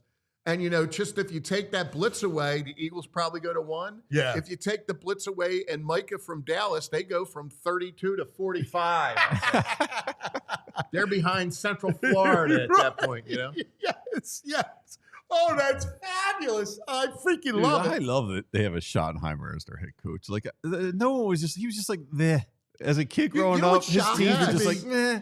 It's shocking because I kind of wouldn't expected it from Jerry Jones. Like, Yeah. know what kind of personality he is? Yeah. Why would you want this nondescript, vanilla type of team and not go all in? Like, I get it, the Jimmy Johnson thing, but why would you not want to go all in on a real coach and Who's gonna put come up in with with bluster? They're not gonna Yeah, put and- up with him. And he's treating the free agency and everything the same way. Yeah. Yeah. It's not going to magically get better, big guy. Not going to magically get better. I wondered, like, why did Belichick thing never materialize there? Yeah. Not that all the stuff that went surrounding him, but I would think that would have made a perfect kind of. It would have been bold. There's nothing bold about Brian Schottenheimer. I'll tell you No. that. Yeah. Not at all. Yeah. There's They're gonna no go in- no way Belichick's in a room with Jerry Jones. They'd be butting heads the whole time. No. Yeah, but like at some point, if you're Jerry Jones and you're at that age and you're going, tick-tock, I need to win the Super Bowl. And, you're basically a status quo team when you have Dak Prescott. You're bringing, Dak back. You need something to change. Yeah, and but you need defense, right? And you need a way to think. Well, I don't know. I know the guy went off his rocker, but to me, he still knows how to coach. Yeah, but I think Jerry wants to win. I don't think Jerry wants Belichick to come in and win it. I think I was hoping Belichick's for ego Dion. wants That would to have win. that would have been a real Yeah, circus. that would have. But actually, that at least would have been interesting. Yeah, Exactly. put a little energy Exactly. in the Right. building. Yeah. Absolutely. Right. Absolutely. Yeah. Yeah. That would have been interesting. Yeah. I would have been Like fascinated. this is like Wade Phillips. Like he gets a lot of these guys. Dude, if you go back to it, who was the guy? Dave And the other guy, the redhead clipboard Campo? guy. Dave Campo. Yeah. What? Yes. Yeah. Right. I'll never forget. Like when they got rid of Jimmy Johnson, they just went from one, schlub to the other Yeah. one.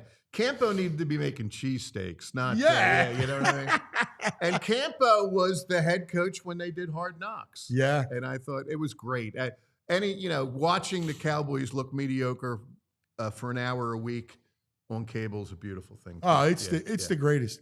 It's funny. I was talking to Spags yesterday, and because he's back east for a little bit, Okay. and he goes, because he's back east, and he's like, man, that Super Bowl, because he's surrounded by Eagle fans. Yes, It he was is. funny. Yeah, It was yeah. funny. But we were talking about, just how good. He's like, dude. He goes, listen, they're just a handful. He's like, he loves it. Yeah, because I was talking about Carter. He's like, that kid's just a handful. Yes. I saw a list of the top 20 potential sack leaders. He's not even on it. No, Okay. I know you're talking about a defensive tackle, Yeah. but still, like, He's such a wrecking ball. Absolutely. Absolutely. I can't wait for this year, dude. It's going to be great. It's going to be awesome. It's going to be great. It's the I don't know what it is, but it's the only thing that I just get juiced up. Everything about it. Yep. They're built for the short term. They're built for the future. They're so good. It's just it's the greatest era in the franchise, Yeah. and we're here talking about it. Yeah, It's it's great. the best, brother. You are the great. It's great to see you, Good man. to have you back, man. Oh, it's Yes, great sir. to have you here. Okay. Without a doubt. All right. We'll go take a quick respite, and we'll talk a little World Cup coming up. And then after the show, I'm going to visit with my boy over here. It'll be great. Let's talk about some of our friends and some of our business. Let's go let's talk about Parks Casino. Dude, have you done the Parks Casino? The actual physical casino? No. Have you? Yes, I've been there. No. Have you sung? Did you? Oh, we sing? were singing. I've been While singing. I was away. Oh. Did you sing? I've had the solo since So I was VG's the doing. reader. I was doing most of the Parks reads. So Andrew was singing. Yeah. Oh, you weren't reading? You weren't doing it? Okay. No, I was giving him his day, his solo Yeah, act. I was having me do it. But now that he's back, All right. I'm gonna Here we check. go. Cosette's reunited. yeah. All right, here we go. I'm looking. Is there an updated? Did he send an updated? He sent one yesterday. It had the same bands on it though. It's the same band. It's the same bands. Yeah, nothing's changed. Nothing's changed. All right. Well, Gary let's- Clark Jr.'s not there though. Okay. All right. Well, let's. We love our music. We love our Parks Casino. We love all the acts and everything about Parks. Here we go. Coming up Saturday, September 6th, UB40. Red wine. How about September 20th, the Australian Pink Floyd show? So you think you can tell heaven from hell?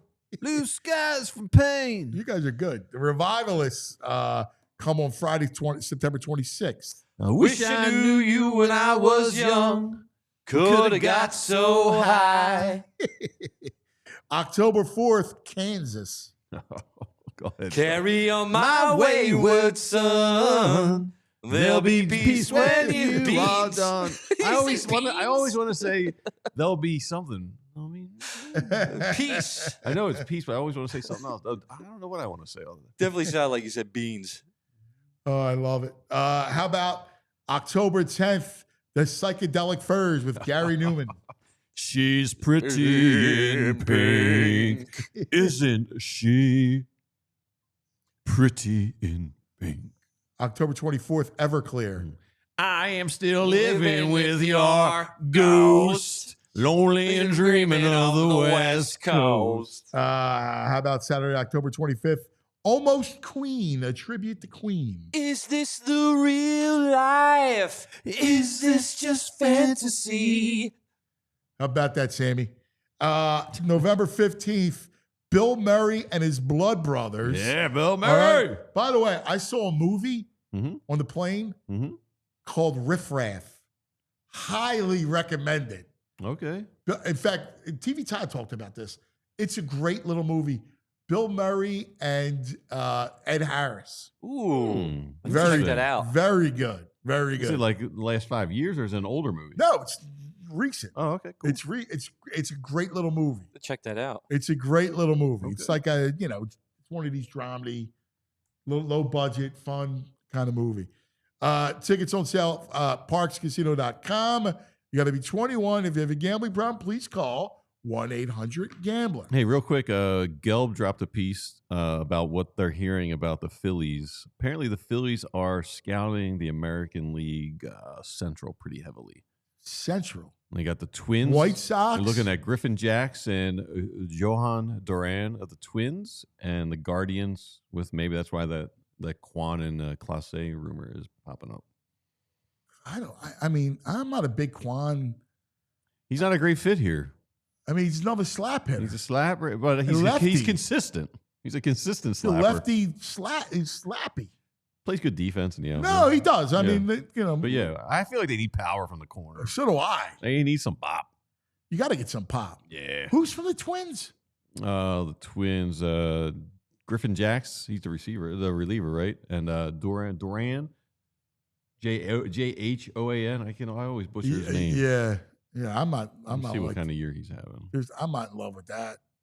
Why don't you go get Byron Buxton called it? No, that dude's always hurt, dude. I know. Might as well get Trout No, and Buxton. No, I know. No, Duran's a reliever. He's got a 1.52 ERA. All right. Time now. We're a little World Cup action. Chris! Come on in, Chris! Come on in, buddy. As we continue our World Cup update. This is so much fun. We're loving this thing. The World Cup come to Philadelphia, and our friends from FIFA Philadelphia and the great group. Let's welcome Chris Branscome and our buddy Chris. He's the CEO of Eastern Pennsylvania Youth Soccer. Hi, Chris. How are you? I'm good. How are you doing? LaSalle and Villanova. It doesn't get more Philadelphia than you. No. I even took classes at Temple for a brief period too. My dad went to Penn, so almost all the Big Five, and no Drexel though in our family. But wait, you got a great Philadelphia accent.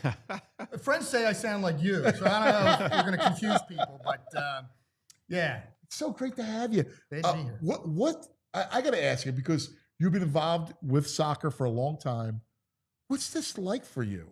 I mean, this is mega. This is the World Cup. I mean, how cool is this whole thing? It's beyond cool. This is everything I ever dreamed of since I started in 1976. So I'm about to hit my 50th year in the sport, which is great for a 39-year-old, right? But pretty impressive. Yeah. And this is beyond anything I could have ever imagined. The fact that, we had a couple of failed bids to bring the World Cup here. The fact that we've had soccer in and out of our lives over the year with, the Adams, the Fury, the Fever. Right. I was with the Kicks when we first started, if people remember that. Wow, the Kicks. Get out of here. Yeah.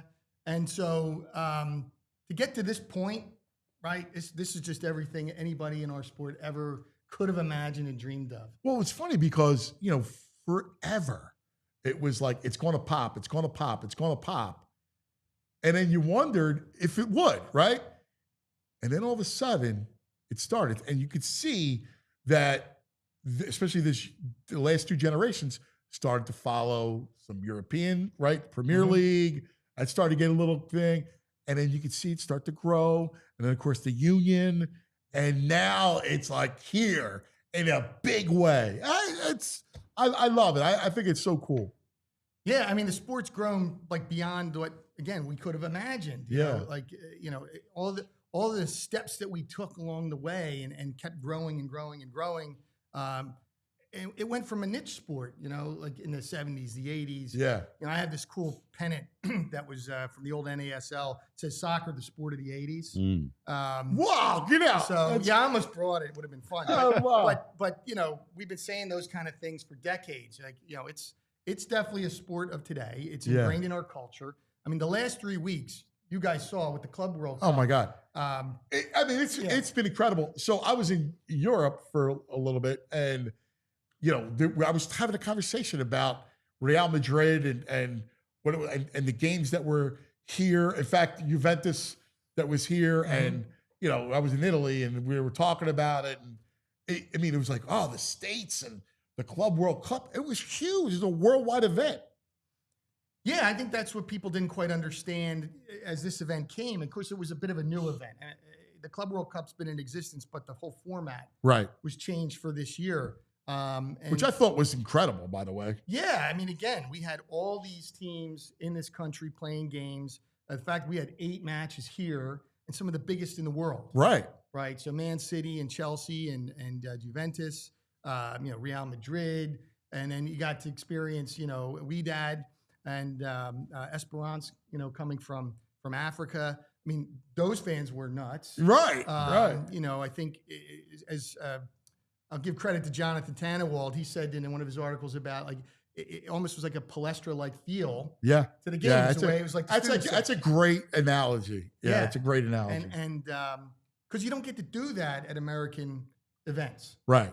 We don't let the tifos, the giant banners, and the smoke bombs, and all that fun stuff, which is normal in Europe. All that fun stuff. It is. But it is normal in Europe, and it's the way they celebrate is infectious. I found the excitement, and in fact, I was talking to somebody from London yesterday, and we got this whole conversation about American football fans and soccer fans. He's just there's a definite correlation with Philadelphia in how we fan, right? Like how we fan is very similar to a soccer fan. Maybe not to their level, but there's similar. You could draw parallels. Yeah, I've always described to people that I think Eagles and Flyers fans live up to that European style, of people coming, in their jerseys and living vicariously through the players. Yeah. Again, baseball, I love the Phillies too, but it's just a different atmosphere. Sure. You're reserved a little bit. You got 9 innings to go through. Although can I tell you, having covered the Caribbean World Series, I was down there doing a big story years ago, and they sing and there's a lot of flamboyancy. Same with like Korea and Japan too. They all have songs they sing the whole time. It's an interesting way. And watching it, I was kind of jealous. And I was like, wow, man, that's fun. And that's, I think, what we saw here and what we're going to get a huge taste of next year. I certainly hope so. I hope, and I know that people are going to copy some of these things. Just for instance, remember Jason Kelce in the Mummer outfit? Yeah. No one likes a sweetheart there. Right. That came from Millwall in London. Yeah. They originated that chant. Really? And so but it's out there, and the Union fans have done it. But I hope Jason is a big soccer fan now too. Right. But that's where that came from. That's cool, man. And they're very famous over there for that. But yeah, the whole attitude of the soccer fan, it's just different, and the expression. Of course, the Brazilians with their drums. And again, all the other things we already talked about. I've talked about this with a lot of friends. Next year, right? What you saw the last 3 weeks, like next year's on steroids. It's going to be multiplied by 1,000. You're going to see, thousands of fans gather to walk to the stadium or walk to the I was going to call it the tube stop, the subway together, right? They're going to be all in uniform. But he can't wait for Denmark. Oh, good. No, man. The I want the Dutch. The Dutch. The Dutch. I want to be the Dutch ambassador. The orange. Yes. What do they call the walk? That walk they do. Yeah, they It's all just kind like a wall of orange. they dance and sing, and you see them move from side to side, like 10,000 of them all at once. So seeing that running through, Broad Street, that's going to be cool, unbelievable. Man. Yeah. And, so I think that's what we need to prepare for as a city, that we're going to host all these people. That's and awesome. They're going to do these exciting, fun, somewhat crazy things. And I hope everyone wants to even join in. Yeah. We'll see in December who we get, right? Exactly. That's when the draw happens. And so that'll be the most exciting point then, to see if it's 10 different, we have, I guess we have 5 group stage games and then the one knockout on the 4th of July. And I got to acknowledge my Liverpool man over here producing. Yeah, man. That's Andrew. He's legit. Best club in the world. Yes, it is. Sad thing about Jota, but awesome team. They should have been in the Club World Cup. They should have been a whole different thing. I agree. But anyway, 5 matches in the group stage. We could get 10 different countries. Yep. We might get some repeat teams, but we could have up to 10. And it's an expanded tournament, so you never know what we're going to get. But I hope and I believe we'll get some of the biggies. Yeah, it's going to be phenomenal. But one of the things that I think is important, and this speaks to you, which is the lasting element. So it's going to be a great time. It's going to be a party, and we cannot wait for next summer. But there's going to be a lasting effect from hosting the World Cup, and that is what happens with all the youth pitches and all the programs. Now, you're the CEO of the Eastern Pennsylvania Youth Soccer. You got to be excited about the lasting elements that FIFA is coming in, and they're going to build pitches. It's going to be a lasting element to youth soccer. Yeah, that's the most important thing to me. I mean, as fans, we want to see the games, and that's going to be a lot of fun. But having the games here in Philadelphia is going to stimulate a lot of people to want to be fans and hopefully players and coaches and referees and get involved in the game that way. We experienced about a 30% growth in the game after 94. And we didn't host a single game in Philadelphia, right? So we know what the games will do just based on that. You know, you see those, 4-year spikes in the Olympics with gymnastics and, skating and those sports. Sure. But this is our opportunity to really seize the moment, take every chance we can to grow the game. Again, 94, the legacy there was start a professional league. So MLS was created. That was the challenge FIFA gave. And of course, MLS has been in existence since 96, and the Union is now the most successful team that we've ever had in their 16th season, I believe now.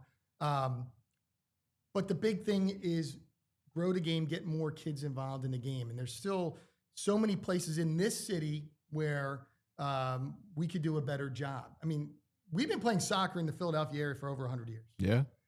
My organization actually started in 1913. Wow. Tell us about what your organization does. Yeah. We actually started as one organization. Youth split from the adults, so now we have two. So we split in 1972 because the youth were getting so big. But the fact that organizationally we go back that far, when the U.S. Soccer Federation was created, we were one of the very first members. But we grew to well over 150,000 kids after the last World Cup. Now some of the excitement came down and we leveled out a little bit. Things have matured and changed. Yeah. We currently have 120,000 players in our organization. In Eastern Pennsylvania? Just in Eastern Pennsylvania. Wow. That's a significant number. We're the fourth largest state association in U.S. soccer, and we're only half a state. Wow. Damn, that's so- impressive. How does that compare to the Western side? Is there a Western soccer? There is a PA West, and they're involved with some of our programs too, with some of the legacy programs. They are about 70,000. Yeah, that's right. We're better. Yeah. Well, I just needed to hear they're that. my friends. I'll say we're least. I got friends out there. Some of my best friends are Western PA, but I just like hearing we're better than them. Well, I will say this. The national championships are coming up in 2 weeks, and we have 8 teams going to the national championships. Wow. And I don't know that PA West has that. Yeah, that's right. So Where are they at? they're in Orlando. Okay. So, we always have one of the biggest contingents of teams making it to the national championships. And, the old Lighthouse Boys Club. Dude, Well, I used to they jog have- around Lighthouse back in the day on Erie Avenue. They won 5 national championships back in the day. The McGuire Cup, which is in its 85th year. Wow. It's the oldest youth sports trophy in America. Wow. FC Delco, another one of our local teams, they've won it 3 times. And Lehigh Valley United up at, obviously, Lehigh Valley. They've won it twice. So Philadelphia-based teams have won that particular trophy 10 times. We're a little behind the St. Louis area. They have a few more than us. But we're the second most in that age That's group. awesome, man. And we had 2 years ago, Philly Soccer Club won one of the girls' titles. First team from Philadelphia proper. Very since cool. those Lighthouse teams. So we're very strong. This is one of traditionally, one of the powerhouses of the sport. I could come back and do another hour or two on the history with guys like Walt Barr and Benny McLaughlin, guys who were that 1950 team that beat the English. Wow. It's a great name, Benny McLaughlin. I know. Yeah. And That's a great story. That should be a movie. It was. Yeah. Oh, It actually was a movie. Yeah. Yeah. I think Jared Butler was in it. I think he played Walt Barr even. I don't Get know. out. Yeah, it was about Wow. 10, 15 years ago. The Game of Their Lives, it was called. Oh, that's nice. cool. So Hey, 1 second, Chris, because we want to let everybody know we're in overtime, and we love overtime. That's right. Chris Branscome with us. So tell that story. So they beat tell me a little bit more about it. I'll go watch the movie now. So actually, the U.S. was very good in soccer in the early part of the century, and we had played in the early World Cups. And in fact, we came in third once in like 1932 Wow. or so. But that team in 1950 was made up of a lot of players from Philadelphia and St. Louis. We were the two hubs, New York That's as cool, well. man.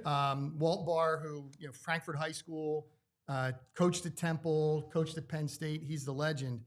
Benny McLaughlin, what's famous about him? He was a great goal scorer, great player. He couldn't get off of work and wasn't allowed to go. What? So he Oh was my on the God. team, but he wasn't allowed to go. Their best goal scorer. Oh. And so we're down there, and we're playing England, of course, one of the powerhouses of all time, and we beat them 1-0. Wow. So yeah, it was one of those shot heard around. Yeah. But then we didn't make the World Cup for 40 more years. Yeah. Yeah. So Yeah. I don't mean to correct you, Coach, but us soccer guys, we say 1-0. That's great. Sorry. Hey, was the bar, is that related to the field goal kickers? Those were his sons. Oh, wow. Are Interesting. you serious? Yeah. Oh, well, I didn't know that. That's interesting. Yeah, Chris and Matt and Casey were his sons. Wow. Wow, that's cool, man. That's a Yeah. great story. Yeah. I love that. I love that. So bring it back full circle. How will this impact you guys going forward? So the biggest thing we're working on right now is that we need what we call safe spaces to play. Right? We need more fields that are both in good condition, safety-wise, and in good locations, well lit, and give them a lot of new opportunities. And my organization and the union, we've been working on a project with the city for years. We were building mini pitches, which is converting some old tennis courts or basketball courts, putting new surfaces down and putting the goals up. There's also these special kits made for this. So with Philadelphia Soccer 2026, that's part of our legacy too. So we're going to build about 10 of these throughout the state. It's a statewide project, so the PA West people are involved as well. I think more of them are going to be built over here, but work with the school district of Philadelphia. Some places like Allentown, Reading, because there's a lot of places that really need a lot of help. I mean, Sure. we have to raise money to do this. Yeah. But the condition of soccer fields, sports fields in general, throughout the city and urban areas are in really bad shape. Yeah. And all kids deserve a place to play, regardless of the sport. I'm partial to mine, but I would tell you, I grew up playing all the other sports. Yeah. That's what made me a better player. That's how I Yeah, knew to pick soccer definitely. eventually. But so we have a combination of these mini pitches as well as programming opportunities. And we're working with the U.S. Soccer Foundation, another legacy project from '94, but working with them as our agency of sorts to help manage these projects, make selections with the different organizations. It's basically a grant program, but they can do a lot of programming opportunities to get the kids involved, form new leagues, give coaching education, train referees, get equipment. Because all you're going to these need things. like a lot of coaches and refs, officials. That's going Right. to be a big deal. Right. We need all of it. Yeah. And so we want to focus on more kids, but you need the adults to help Right. organize and do the training. Sure. And, of course, that's what Eastern Pennsylvania does. That's why we exist. We do those things all the time. We'll continue to do those things. So to me, the legacy is not 26 or even 27. It's 36. It's 46. What does this look like long after I'm out of this job and my daughter's over here in the audience. That's So, awesome. My grandkids, I hope they get the opportunity. Yeah, that's right. To play on these new fields, that we see new opportunities continue to grow, and we just stimulate the opportunities for growth anywhere, right? Sure. In the suburbs, for up in the coal country, the Yeah. farmlands, all the different places within the state, not just here in Philadelphia. But since the games are here, the history that I just Yeah. talked about, we deserve to give the kids better here in Philadelphia. That's great. That's great. Yeah. Listen, that's exactly what we need in public service, and that's how you marry an event like this, the enormity of it, to how it lasts and the legacy piece of it. So, and I can only imagine. I want to congratulate you, because when someone gives their life, and I know this is such a huge part of your life, to see it kind of come to culmination of the World Cup, it's got to be a lot for you, man. It's got to be awesome. Yeah, no, I appreciate the moment. I really do. Yeah, good for you. It's not lost on me at all, but I'm not quite satisfied yet. Yeah, I hear you, buddy. I hear you. Well, Chris, what a pleasure, man. Yeah, it's Great to meet you. If people want to get a hold Yeah, of you, nice meeting you, Chris. the website. It's epysa.org. And you can find us on all the different social media platforms as well. We're linked up with Philadelphia Soccer 2026. We've been a partner since the beginning. Yeah, I think you Google youth soccer, we come right up. We're one Good. of the first. Good. That's awesome, bro. Congratulations. Thank you. I'm sure we'll be talking to you down the line, buddy. Yeah, and we're gonna have a celebrity game someday, and I got to get you on the field. I'm good. I'll be like Donnarumma. I can go. I'll Put you in goal. Yeah, I don't have to move. Chris, what a pleasure, brother. Yeah, thanks for having me. Really Appreciate terrific. Good stuff, man. Terrific. Thanks for all the work you're doing. Oh, that's great. There's Megan. Hello, Megan. Oh, that's just fun. This whole World Cup thing has been a blast, and we're really enjoying ourselves. The Club World Cup, which is finals on Sunday. Yeah. It's just been such a fun event. You know, it really has been. All right, we have a back in the day moment. We have one, Yeah, yes. I think so. We definitely have one. Just a little out of the box. We're going back. We're going back. We're going back in the day. Now, I love this as a kid. I was in Atlantic City, so it made me think of it. This was when I heard this commercial as a kid. Brigantine Castle, where ancient baronial halls and things behind glass walls are waiting just for you. Believe it or not, you'll see a living, headless woman and other living things amid dungeons and torture chambers and infested lands. Brigantine Castle. It's alive. The dungeons and torture chambers. A headless woman. As soon as I heard the music as a Brigantine kid. Castle. Oh my God. That's fabulous, dude. That is the castle was the big deal was in Wildwood. We used to go to Wildwood. Yeah. Was Dracula's castle. Yes. Right? Yes. And it was I don't know it burnt down or But I was scared of Dracula's castle because that creeped me out so much. Brigantine Castle was like that was Dracula's castle on steroids. Yes. That was the true castle. Yes. You're right. The commercial was fantastic. Be like on channel 48. Yes. Whoa. Yeah. Well, you'd watch the Sixers game and it would be the headless woman. That's incredible. I freaking love it. I love it. The greatest thing today that I heard was the aggressive list. The aggression. The list of aggression. The fact that the Cowboys are last. That is the best. And that guy, Chris, was great. I mean, he's proud. He may be the first Villanova person I've ever liked. He was a great dude. Well, you know what's funny about Chris? I'm thinking about him, and I'm looking at him. In true Philadelphia. Not only Philly, Right. he's got a Philly soccer look to him. Right. And it's like, could you imagine if you're him, like you give in your whole life, you love this sport more than anything, and now it's going to be at the epicenter of The world. of the world Yeah. here. So, I mean, I think that's really cool. Yeah. I think about that a lot. Like if you take the NFL and the fact that the Eagles are like the team, like Mhm. everywhere across the world, like Eagles, Yeah. like we're at the apex of football. I go to Salt Lake City. He's like, we sold out of all our Eagles gear. We got no Eagles gear. I mean, something that, especially since we, our whole lives as Eagles fans, Yeah. that you can't fathom. It's hard to comprehend It really from where is. we Like- came. I almost want to enjoy every moment. Like of these this thing. guys, they don't understand. They're just like, yeah, Eagles are great. Always been great. Sammy, I don't want to divulge Sammy's issue with football. What's that? Your issue with fandom. Go to the mic. Go to the mic. Yeah. Uh-oh. Hayden's worried. He's like, what's going on here? Yes. What? That's He's right. a Steelers fan? Is that what you said? The Ben McNally family. All right. Yes. It's why Audrey, his mom, Mm-hmm. and Mia, his sister, Yeah. because Mia's an Eagles fan, right? Yeah, she is. Yeah. So Mia and Audrey, his mom, are Eagles fans. Right. Normal. His dad, one of my dear friends, Born and raised here? and Sammy. His dad's born and raised here? Oh yeah.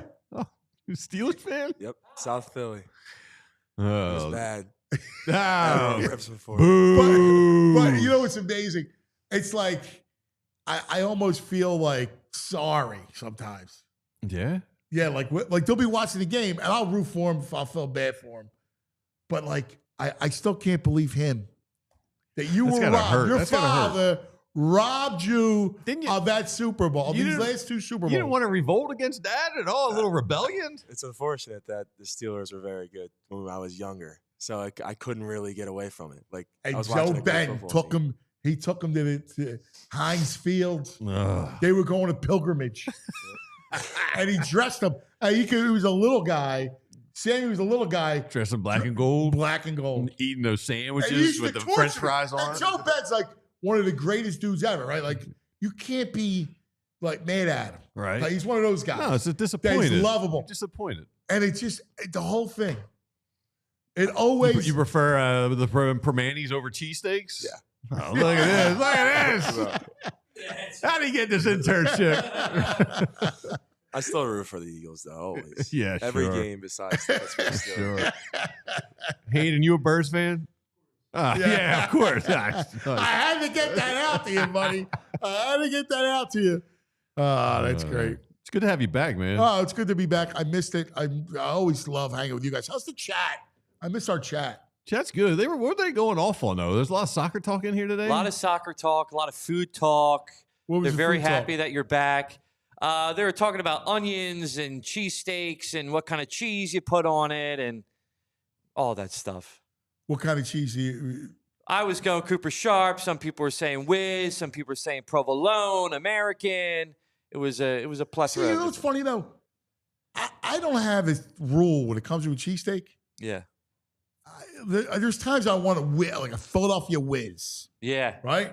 And then there's time I want the Cooper Sharp. I could do an American, and a pizza steak. You do provolone. You do Yeah. prov on the pizza? Yeah, Yeah.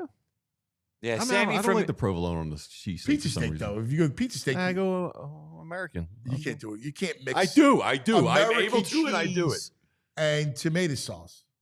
Marinara, some Yeah. Prego and American cheese, nothing better. Prego. Hey, can we do an update before we leave? We were all over the updates of Belichick and his dating. Well, not to be outdone, Tom Brady is back in action. New York Post got him running around Ibiza with someone in particular.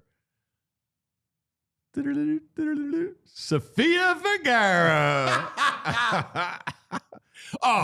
We got to comment on this now. Look at Tom. Look at that man. Can you bring up the picture of the other guy?